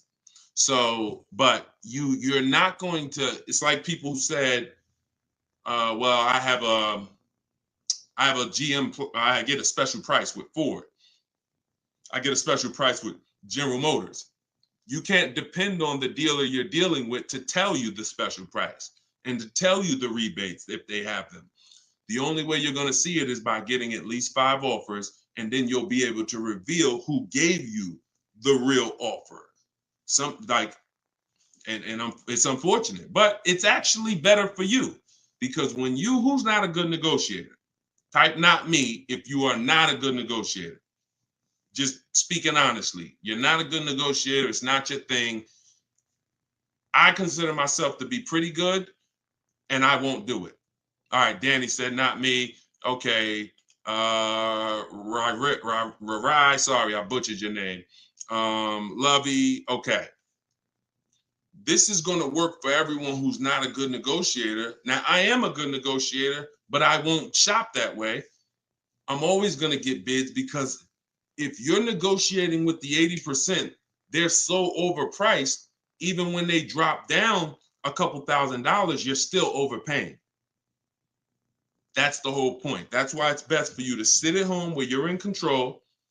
You can use my way, which is email. We copy and paste. I have a strategy in my book. It's called 25 to 5, where you're going to connect with 25 new car dealers. This is only for buying and leasing new cars. This is not for used cars. I have a different strategy for that. But you're going to sit at home. You're going to connect with 25 dealers online in about 20 minutes. And that's going to get you 5 offers using my scripts, using my replies. Now, the manual way to do it is to pick up the phone, call, and speak to at least 5 sales managers. But you need to get 5 offers. That's the only way you're going to see how much money that the 80% were trying to overcharge you. Does that make sense? And it goes with the same thing with military discounts. Doesn't matter. Special pricing, employee pricing. You must shop multiple offers, because you can't trust the 80% to actually give you the real numbers. All right. Go ahead, Dolan. Bring the next one in. We're taking questions from all platforms. Did I post that link? The book is not good for used car. Absolutely. That's just my system. You're going to hear me talk about 2 systems of shopping multiple offers and options. One's for new cars and leases. That's called the 25 to 5. One's for used cars. That's called the multiple marketplace strategy. When we shop for used cars, we have a different strategy. You must shop for your best used car offer in a different way than your new cars. It's very different. They're both in my book. Y'all will hear me talk about them on my videos, on my social media videos if you've seen them, and you'll hear me talking about them on the live. 2 totally different shopping strategies based on your goal. All right, this one's from Instagram. When you walk into a dealership, the salesman comes at you right away. Can you tell him you're just looking for now, and I'll come get you when I see something? Of course you can. So using what I'm telling you, you should not spend more than 30 minutes in a car dealership ever. Tons of people that you'll see, the more you stick around this broadcast and the more you learn and the more you see our community over here. We've been doing this for 3 years, teaching the public. We've got 1,700 people we've worked with personally, a couple thousand books. People are using this stuff. It's not just the saving of money, it's time. You shouldn't be in a dealership if you're not there to test drive, or if you're not, see, we have something we call shopping, not buying. Very different. That's actually step 4 in my book. There's 7 steps. The last step is delivery. Step 4 is something I call shopping, not buying. You have to learn, if you're going to enjoy shopping and take control of your car deals the way I want you to, that when you are shopping, you are deciding what you want. That's shopping, deciding what you want. You can get your copy of the book in my TikTok bio. Everybody got 30 minutes to get it for 75% off. Somebody on TikTok said, how do I get the book? It's in my TikTok bio. If you're on Facebook or YouTube, you can scan the QR code, or you can go to deshonsbook.com. If you're on Instagram, you can go to my Instagram bio. It's normally $97, but it's part of our official launch. You can get yours for 75% off. So when you are there with a purpose, which means no one can actually talk you into something, because you're clear on what you're here for. I'm here to see what I like. I'm here to decide what I want. I got my kids with me. I'm here to see how this vehicle is it comfortable? This is only for new cars and leases. We don't test drive used cars until the end. That's a different thing. And I'm answering questions specifically. So when someone asks about a used car test drive, we'll talk about that. For those of you who are leasing and buying new cars, we are there to test drive and decide what we want. That is it. We do not talk numbers in the dealership. Listen, I want y'all to remember this. You will never, using what I'm telling you, you will never talk numbers in the dealership. If you are coming there to see a used car, the deal is made already before you get there. Your numbers, everything should be established online. That's the multiple marketplace. There's a very simple process that you can follow for shopping for used cars. By the time you walk in the deal, who's ever had a dealership that they had to walk out of? If you've ever had a dealership where you had to walk out of, type me if you've ever walked out. Somebody wasted your time. Somebody tried to, whatever. You went there and you're like, man, I'm leaving. This isn't good. I'm glad you did that, but I want you to get to the point where no one can even waste your time. That's what I want you to get to, which means every time you walk in a dealership, for a used car, the deal is made. You're just there to test drive it, verify everything you did online. We'll talk about this. And then you're taking the car or you're locking up that deal, not taking it because, you're locking up the deal. Now, with a new car, you are there to test drive only. I'm deciding what I want. And here's look, you got to be able to ignore this. Let this stuff go. Hey, can I talk to you? Hey, let me just show you these numbers. Hey, we got some real good deals this month. Hey, you know what? Have you seen the specials? Hey, we got a special price. Hey, we're taking off Hey, we're paying over $2,000 for people's trading. Hey, we're buying old leases back. All of this stuff, it got to just be, that junk got to go using what I teach, because that stuff works for other people. It probably has worked on you in the past. Now, you're not going to let people throw you off this agenda anymore. You are literally there to shop, decide what you want, and when you take your card, take the salesperson's card. When you come home, if you like that vehicle, we will be purchasing it and getting multiple offers from home, never in the dealership. Everybody clear? If you're clear on that so far, type clear. Everybody clear on that? Clear? All right, I see you, Dave. Yep, I see you, Danny. All right, go ahead. This one's from Facebook. Carla said, my granddaughter purchased her first car in November 2023. She wanted to lease, but was told she was too young. She's 20. How can she transition from a current car note to a lease car when she turns 21 next year? Great question. Who has a car that they're thinking of replacing? You have a car now. You're thinking about replacing that car. Could be a lease, and you have to replace it. Could be a car you own. Could be a car you're financing. So the first step in my book, it's called 7 Steps to Saving Time, Money, and Avoiding Dealerships. Car shopping for people that hate car shopping. First step is the most important question. We must know whether we're going to lease or buy. You have to see that as the foundation of your car deals. You cannot get a great deal when you should have leased, but you bought. It is impossible. You can't get a great deal if you should have bought, but you leased. So that's the most important question. That's step 1. How many years are we keeping the car? Now, after that, here's what you do. You guys who have a car you have to replace, including this young lady, Carla, she asked, you must do an equity assessment. This is step 2. Equity assessment is going to tell you, can you get out of your car clean? Can you get out of your car break even? Can you get out of your car and there's equity there, which means you can put that equity in your pocket or into the next transaction? Or do you have negative equity if you have a loan? So the equity assessment is going to tell you. Now, here's how you do it. You're going to call your bank. If you have a paid off car, you do not need to do this step. You can skip this step. If you have a loan or a lease, you're going to call your bank. You're going to ask for the payoff. I see y'all running the likes up on TikTok too. I appreciate it. Can y'all keep tapping the screen? I appreciate y'all running those likes up. When you call, you're going to ask them for the payoff. The payoff is the amount you owe. Do not look at your contract. Do not look at anything. Call the bank or call the leasing company and say, what is my payoff? Now, if you're leasing, you're going to ask an additional question. Do I have a third-party restriction? Once you have those answers, you end the call.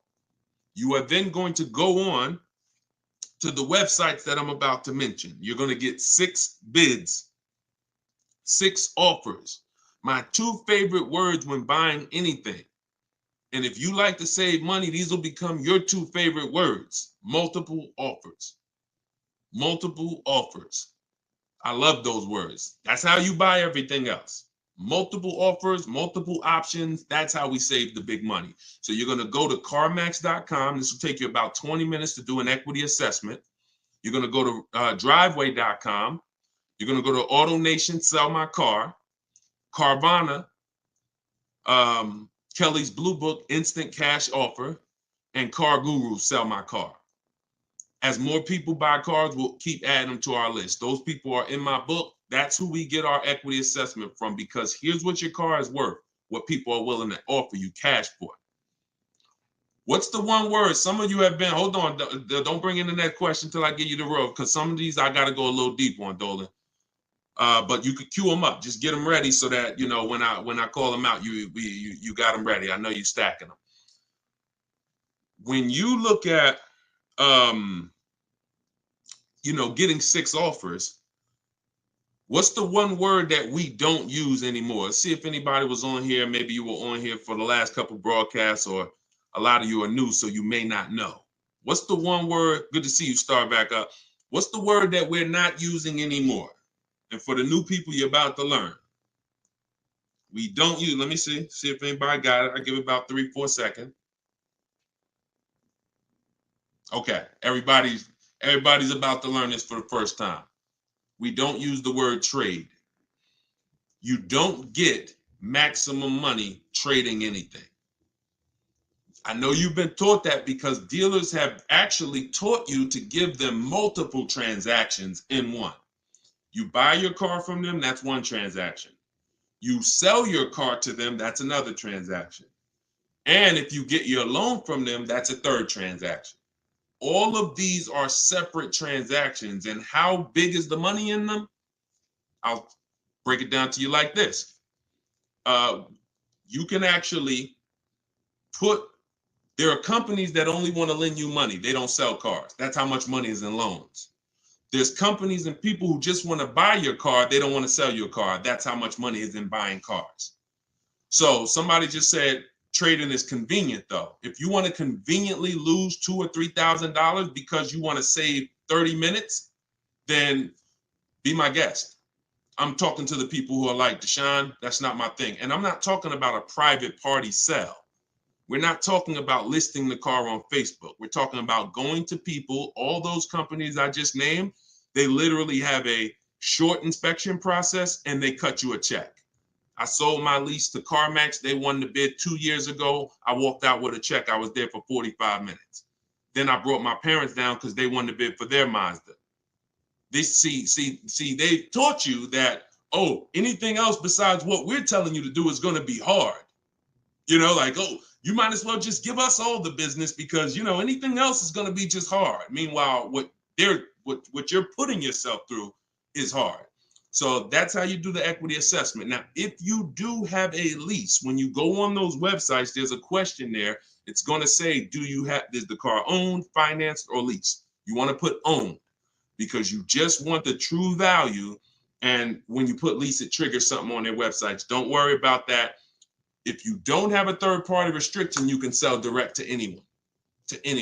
If you have a third-party restriction, you're going to take those offers, and then we're going to call used car managers because the third-party restriction does not say you can't sell. It says you must sell to a brand of the same dealer, a dealer of the same brand. So if you have a Nissan, you must sell to a Nissan dealer. Here's what that doesn't mean. Go walk into one Nissan dealer. We get bids, we speak to at least 3 to 5 used car managers, we get bids. Are y'all starting to get the sense that everything we do is a bid? And the only way you're going to see how much money you've been losing by not getting multiple offers is to get multiple offers. Everyone I've been working with says, Deshone, there's no way that I would have known how much money was in these car transactions until I started getting multiple offers from home. We don't do this by getting in our car and driving from place to place. We do this by sitting at home and using what online. Shoot the next question in. All right. And we're taking questions from all 4 platforms. So just keep typing them. We'll get through as many as we can in the hour. Erica, this one's from YouTube. I purchased a used vehicle from the dealership, and 2 weeks later they called me and asked me to bring it back because the previous owner wanted it back. Can they do that? Mm, mm, that's a nightmare. Mm.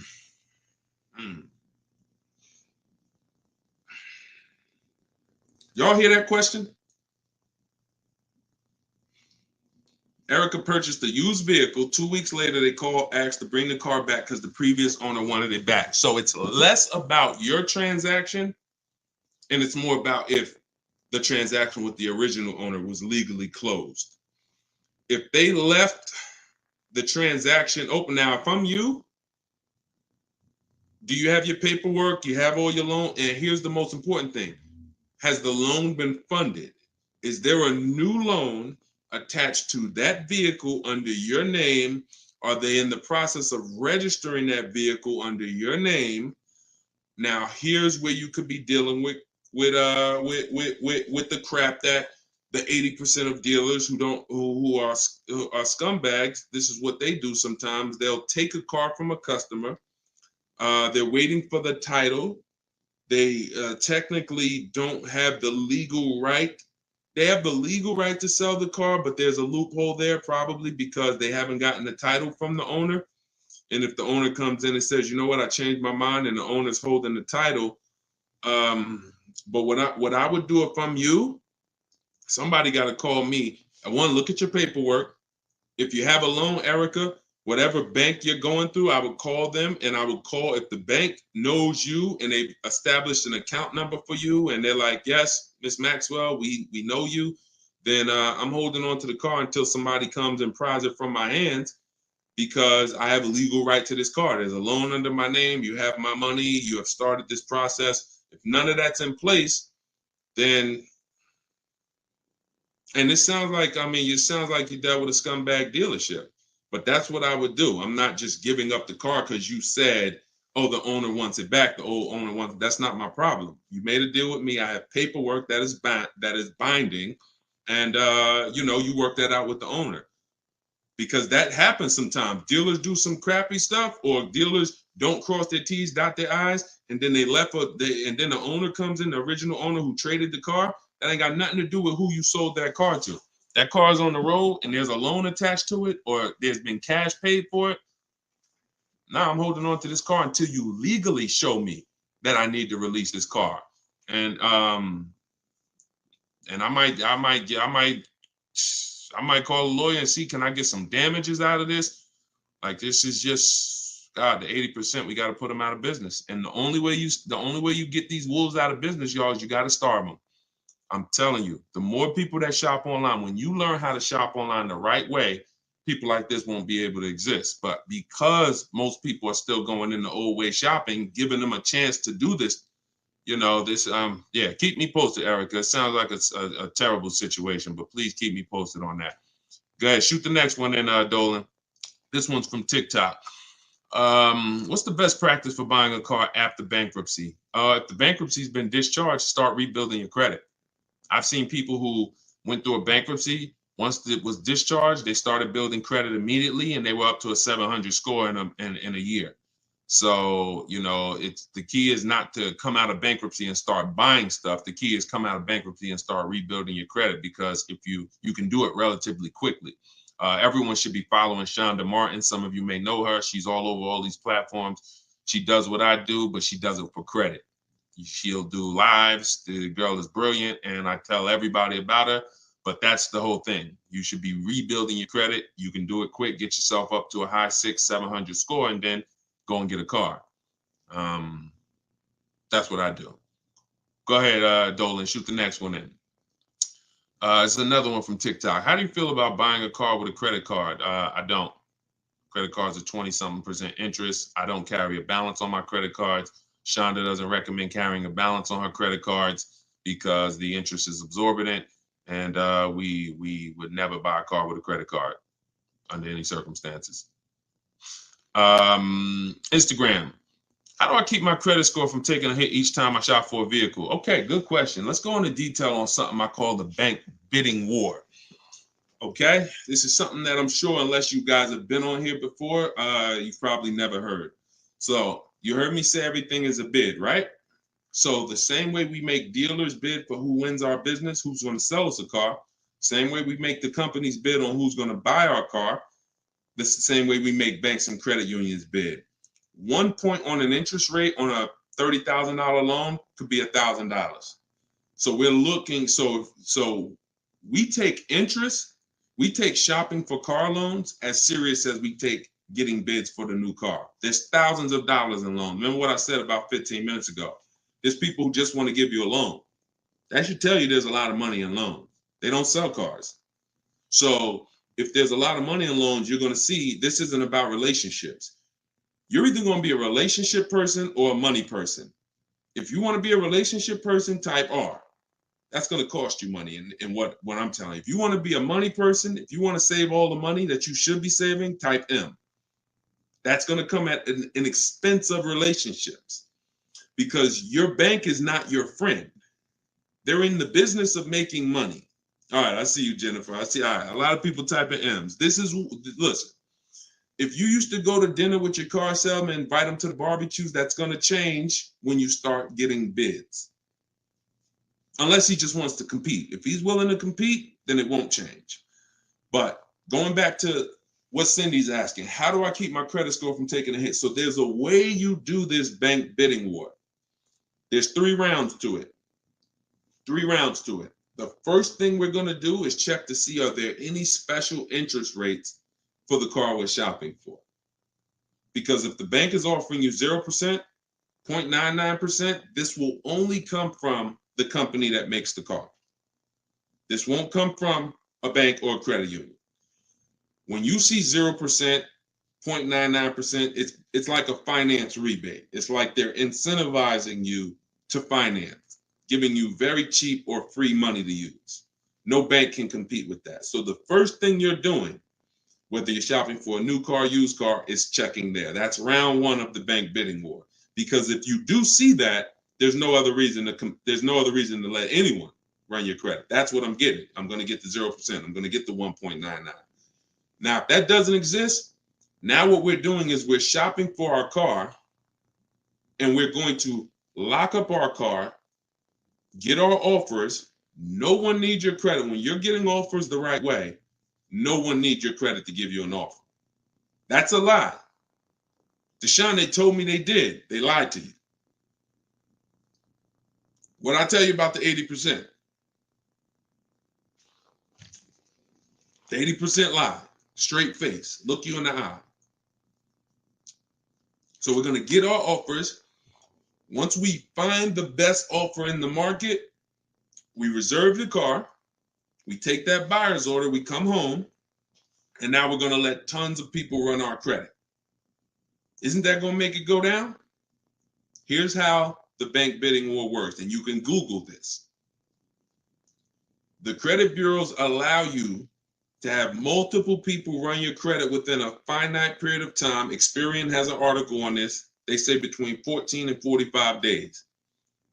If you're letting all these people run your credit within this period of time, what it looks like to the credit bureaus is you're rate shopping. You're rate shopping. They're not going to penalize you for rate shopping. They will penalize you from going to dealer, letting this dealer run your credit, letting this, oh, I'm trying to buy this Chevrolet. Oh, let run my credit. And then here I'm at a Nissan dealer. Okay, I'll take the Nissan Altima, letting them run your credit. You'll be penalized for that. That is not what I'm telling you to do. I'm telling you, don't do that. So when you get your car, you're bringing that home, and you're going to call your bank. You're going to now call your credit union or go on their online portals, and you're going to go to every online lender. I have some listed in my book, Lightstream, Community Credit Union, and you're going to let all these people make offers for you. Because who's seen a case? This is another reason this works so well. Who's tried to reach out to their bank or their credit union to get a rate, and they say you have to have a car first? Who's had that happen? You're trying to get a rate, and they say, well, we can't get your rate. We need you to give us the details of the car first. So now you're trying to make up what you think you're looking for. Yeah, I'm looking for. No, it's because it's not designed to work that way. It's designed to work where you get your paperwork, get your buyer's order, has all the numbers on there, has the year, the make, the model, what you're paying, how much you need to borrow, and then you're calling your banks and credit unions. This is round 2 of the bank bidding war. So you're going to let all those people go and compete. Now, whoever wins that round, you're going to call the dealer the next day and you're going to say, hey, I got 6.29 from my credit union. But if you guys can beat it, then I'll do the deal with you. This makes the whole price. See, everything I'm telling you to do, if you follow what I'm telling you, the process is easy. You never got to lie. All of those people who taught you how to buy cars and you got to lie, don't tell them you got to trade, don't tell them this, you'll never hear me teach you. You don't have to lie. And the dealers will enjoy working with you, the 20%, because you're now giving them an opportunity. And it's very different, y'all. When you got a car, when you have a finance manager who's trying to beat the rate you got, here's the difference. And we'll get ready to queue up the next question, Dolan, not yet.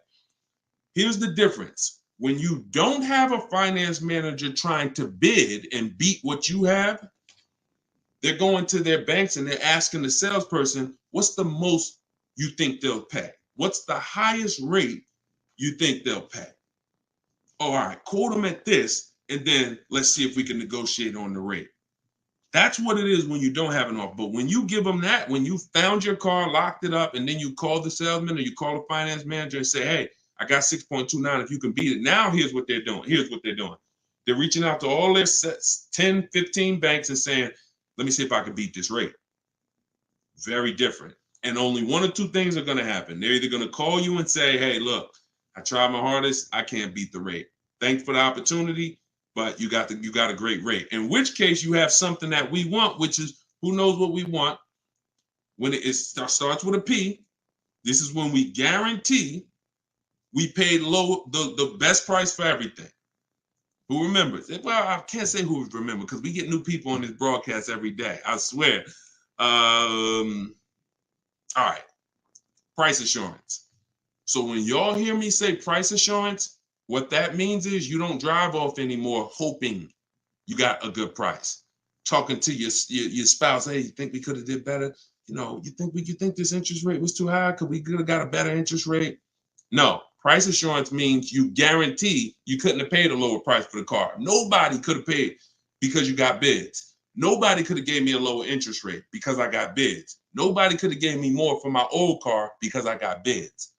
That's the only way we get price assurance. And all of this is done while you sit at home. So this is in my book, Car Shopping for People That Hate Car Shopping, 7 Steps to Saving Time, Money, and Avoiding Dealerships. If you want everything I teach in one spot, it's there. You can get your copy for 75% off. It's normally $97. And you can go to my TikTok bio. It'll be in your inbox in literally 5 minutes. The reason it's a digital book too is because things change. Vroom just went out of business a couple months ago. They used to be one of the people who competed for our business. If you guys had, your book and you had bought it and then it was a print book, because some people say, Deshone, is it in print? This is the reason, one of the reasons why it's not. If Vroom is in that print book, what happens? Now I got to jump on live and say, hey guys, volume 2 of my book is out because things have changed. Get your volume 2. I don't want to do that. You get this one time, and then I update it when Vroom went out of business. I updated the master file. Everybody who opened their book, no matter what, it was relevant. And that's one of the biggest reasons why it's a digital book. So you can grab your copy for 75% off, but you got 30 minutes. Once the timer is 0, it goes back up to 97. In my Instagram bio, in my TikTok bio, or you guys can, I'll put the link right here for you guys on YouTube and Facebook. You can go to deshonsbook.com. Oh, wait, I put the wrong one. I put it in my bio here. All right, Dolan, you can queue up the next question. Keep typing your questions, y'all. We got some more time. We're going to try to get through as many as possible. And we're pulling them from all platforms. We're on Instagram, we're on TikTok, we're on Facebook, and we're on YouTube. So we're pulling questions from all platforms. This one's from TikTok. Can you use the equity in your lease towards the purchase of a used vehicle? Most certainly, Eddie, the equity is yours. Once you identify your equity and you know how you're going to get it, who you're selling to, you can either put that money in your bank account or you can use that as a portion of you can use that towards your next car deal. That's your money. Your money. Go ahead, next one. This is another one from TikTok. I need a bit of advice. My son totaled his car. It was a loan Honda. Should I lease or buy this time around? I'm looking into maybe lease an electric vehicle, but I never have leased a vehicle. Okay, it's a very good question. Should I lease or buy? Let me show you. Some of you, let me show you this. Let me ask a very important question. In my book, this is called Step One. Whenever you hear me say the most important question, this is what I mean. It's the first thing you do. When you want to buy a car, when you like, hey, I'm thinking about a car, this is the first question you ask yourself, and it's the most important question. How many years are you keeping the next car? Come on in, and everybody type your comments. Keep that question up, Dolan. Everyone who's car shopping and who will be soon, how many years are you keeping the next car? Lula, if you just jumped on, I don't come to dealerships because we shop online. So there's no way for me to come to a dealership with you. If you stick around, you'll learn how we shop. There's no reason for you to need somebody with you when you're in your house making car deals. Everybody answer. Everyone who shop, I want you to actually think about this. How many years are you keeping the next car? We're answering that question, Rob. Just tap into the broadcast and what I'm answering before you, because we're literally answering the question someone just asked, should you lease or buy? And the more you stay on the broadcast, because many of you are in the same situation, the more you're going to see someone's going to ask the same question as you. So just listen, and then, most times your question's going to be answered. All right. If it's electric, 3 years. Buying all cash. How many years are you keeping the next car? I got to just pay attention to the people that are listening. I'm sorry. All right. Hyla, I see 3 to 4. Vivian, I see 3 years. All right. 6 years. Okay. 3. Okay. 8 years. Okay. So the first question you're asking yourself, should I lease or buy? You're going to replace that question with how many years am I keeping the car? Now, if the answer is 8 or more, then you should buy. I'm going to tell you why. This has nothing to do with how you're paying for the car. A lot of you may get attached to, if I'm paying cash, does that change anything? If I'm getting, it doesn't, because the expense that you need to avoid that's losing you the most money is what I call the unseen expense. It's depreciation. So let me break this down for you very quickly. If you have a $35,000 car, you buy it today, what is that car worth a year from now? Even if you don't drive it, you got a $35,000 car outside in your driveway right now, brand new car. What is it worth a year from now? You didn't drive it 1 mile. Is it worth 35? Is it worth 35? No. Let's go deeper on depreciation, because now we're starting to see with that first question. I'm going to ask you some more. You have to see this is the unseen expense. You buy a car today for 35, you take it back to the dealer in 3 days. Is it worth 35? No. So what does that tell you? There's some expense there, whether you buy or lease. Many of you have been taught, I could just buy a car because I could drive as much as I want. Let's throw another one in there. You buy a car today for 35, you put 30,000 miles on it. Isn't it worth much less a year from now? So this is the unseen expense, and this is how it's working against you. You got to look at depreciation like this. See this curve? This is where you are the day you buy the car. This is what you pay for it. This is how it's dropping over 5-6 years. So now the beautiful thing is long-term owners who has a car outside that they've had for more than 8 years. Type me. Some of you might have been 10 years. Some of you might have been 20 years. this is what you have to see. If you're getting rid of your cars anywhere in this 6-7 year mark, you're losing money. It's no way. It's no way you can replace something you bought and it's dropping like this. But here's the beautiful thing. For those of you who are like, look, I had my car for 12 years. I had my car for 8 years. I had my car for 10 years, 16 years. This is where you're at.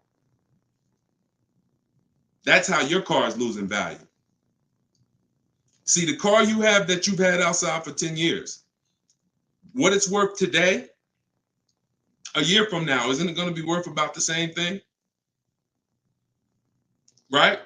Talking to you long-term owners who keep your cars, you're winning. See, because you've reached the reward.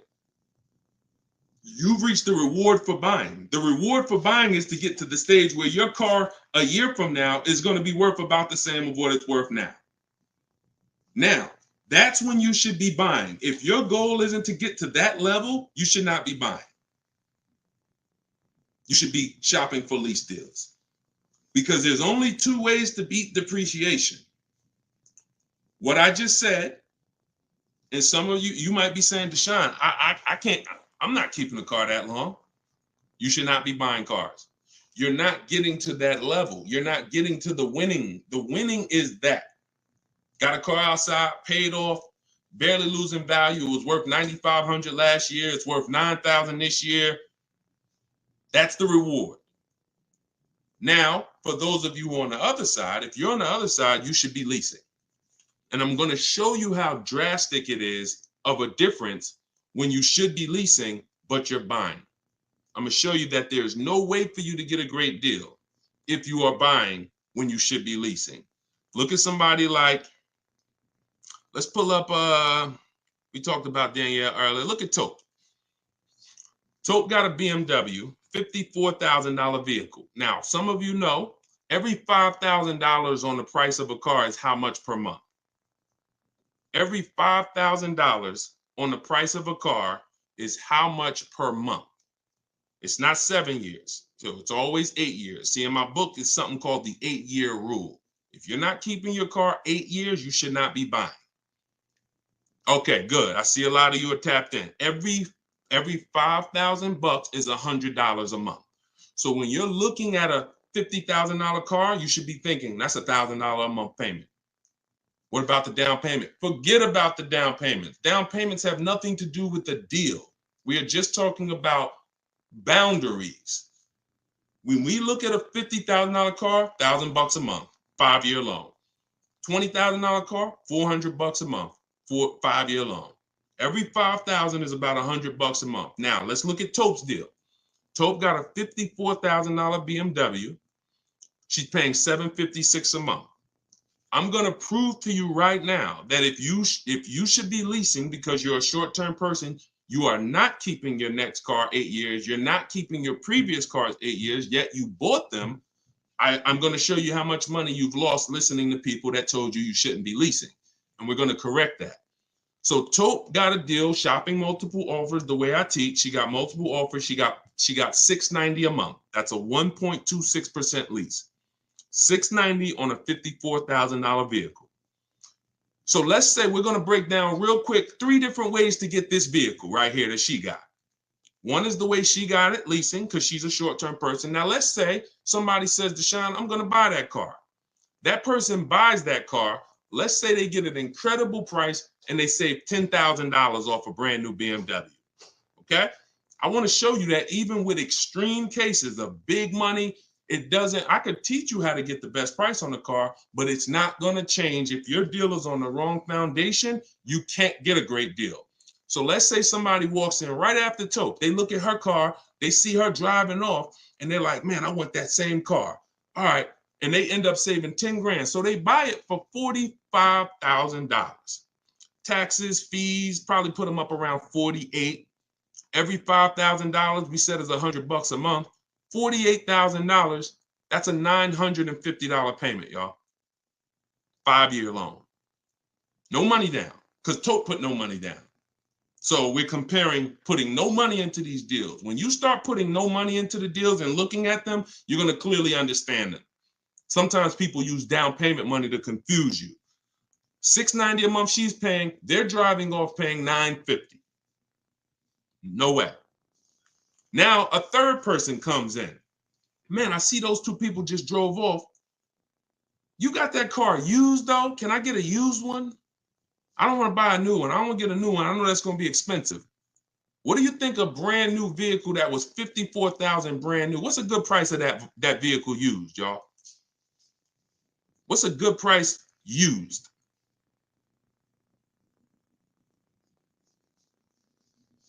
I want to hear it. Somebody throw something out. 40? Okay. 40? I'm going to take the lowest number. This is how it's going to, I mean, it's not going to be 30. Okay. A $54,000 vehicle. You're not, let's take 21. Okay.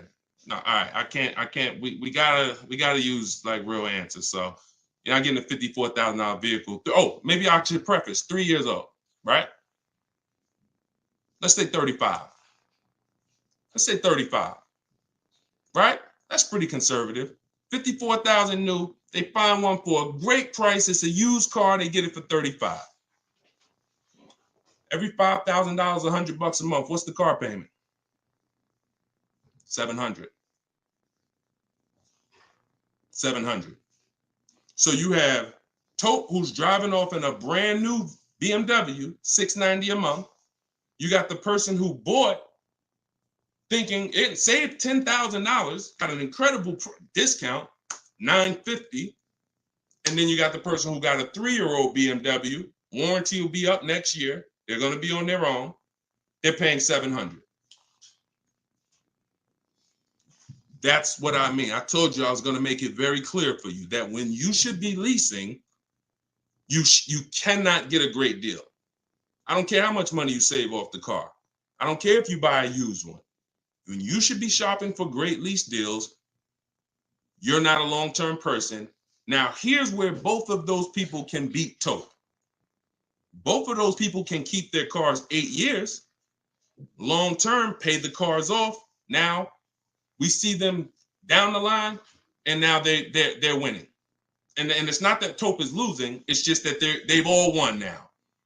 Everything when you purchase cars, when you get to this stage, if a person bought that car and they're at this stage now, I had this BMW for 8, 9, 10 years, and it's not losing any value anymore. Oh, you won. That's the reward for buying. But if you're not going to get there, you're losing by not leasing. That's the leasing versus buying. I call that the most important question. It's the first question. When you open my book, it's step 1. How many years are you keeping the next car? That is the first thing you ask yourself because it's the foundation of your car deals. So everything that I'm teaching you is out of my new digital book, Car Shopping for People That Hate Car Shopping. 7 steps to saving time, money, and avoiding dealerships. Step 1 is the most important question. Step 7 is delivery. So by the time you get to step 7, you're either having your car delivered or you're picking it up. This is not a book you read and then you go take a test on it. This is an action guide that gets you closer and closer to your vehicle. And when you get to step 7, you're taking delivery. So you can get it for 75% off. Get your copy. Get your 75% off in my TikTok bio, in my Instagram bio. It'll be in your inbox in literally 5 minutes. If you're on YouTube or Facebook, you can scan the QR code or you can go to Deshone'sBook.com. All right. I love talking about this. Go ahead, Dolan. We probably got time for 2 more. Bring in 2 more, Dolan. Bring in the next one. And then we'll wrap. Yep. I drive too much to lease. See, hold on. Before you say that, you got to be very careful making statements. And I'm going to be honest with you, y'all. I will put what I teach and I put my people who learn from me against anybody shopping for cars. Because once you get this and once you get how to shop, you'll be able to do this in 60 minutes. You'll be able to get great car deals in 60 minutes. But in order for you to win, the best thing for you to do is ask questions here, not make statements. All right. This one's from TikTok. Can you use the equity in your lease toward the purchase? Oh, yeah, we got that one already, Dolan. We did that one. Shoot the next one up. This one's from Instagram. How do you compare car prices if the model has different options and packages? Are you talking about new cars or are you talking about used cars? Let's just break down them both. How do you compare car prices if the model has different options and packages? The way we compare lease offers, we look at them from percentages. See, prices can change, but percentages don't. If I got a $40,000 vehicle and I'm paying under 400, that's a 1% lease. We call that a steal. If somebody offers me a $42,000 car, if it's 1%, then that's $420. That's why we go by percentages. Same thing with used cars. When we're looking at a used car, I need to know what the original MSRP was. I'm going to get this from the Carfax. I'm going to get this from, there's a site called With Clutch. Carfax has an agreement with a couple manufacturers where they have the window sticker there. So I'm going to get I'm not going to buy a used car, and I would never recommend you buy a used car without knowing the original MSRP, because we want to look at the discount percentage. So example, my Infinity truck I bought, it was $54,000 brand new. The other three that I was looking at, one was 52, one was 48, one was 46. So when I compared the discount off of the new price, this one had the greatest discount off the new price. Therefore, it was the best offer. And that doesn't matter that it had more options than everything. It also had a greater discount percentage wise. That's how we compare, no matter what prices are being thrown at us. When you learn to look at things percentage, and I have calculators in my book. I have ways that we make offers. I have calculators that I've invented, online calculators where we plug in all our offers and then it spits out the counter offers that we should be making. All of that is in there. Like there's more stuff in the book than I could ever describe on this one live stream. All right, go ahead. Cue up the last one. Pick a good one. TikTok. Listen to him. He got me a check for $4K for my lease car. I said pick a good one. You picked a good one. Listen, a lot of people, and I'm glad. Congratulations on that. A lot of people didn't even know you could sell leases. If you didn't know you could sell a lease, type a question mark. Be honest. If we're honest here, this is how you're going to win. Because at some point, this person right here who just said I got $4K selling my lease, at some point, they didn't know you could sell a lease. But once they discovered it, they're like, okay, I'm going to tap in. I'm going to follow what he says.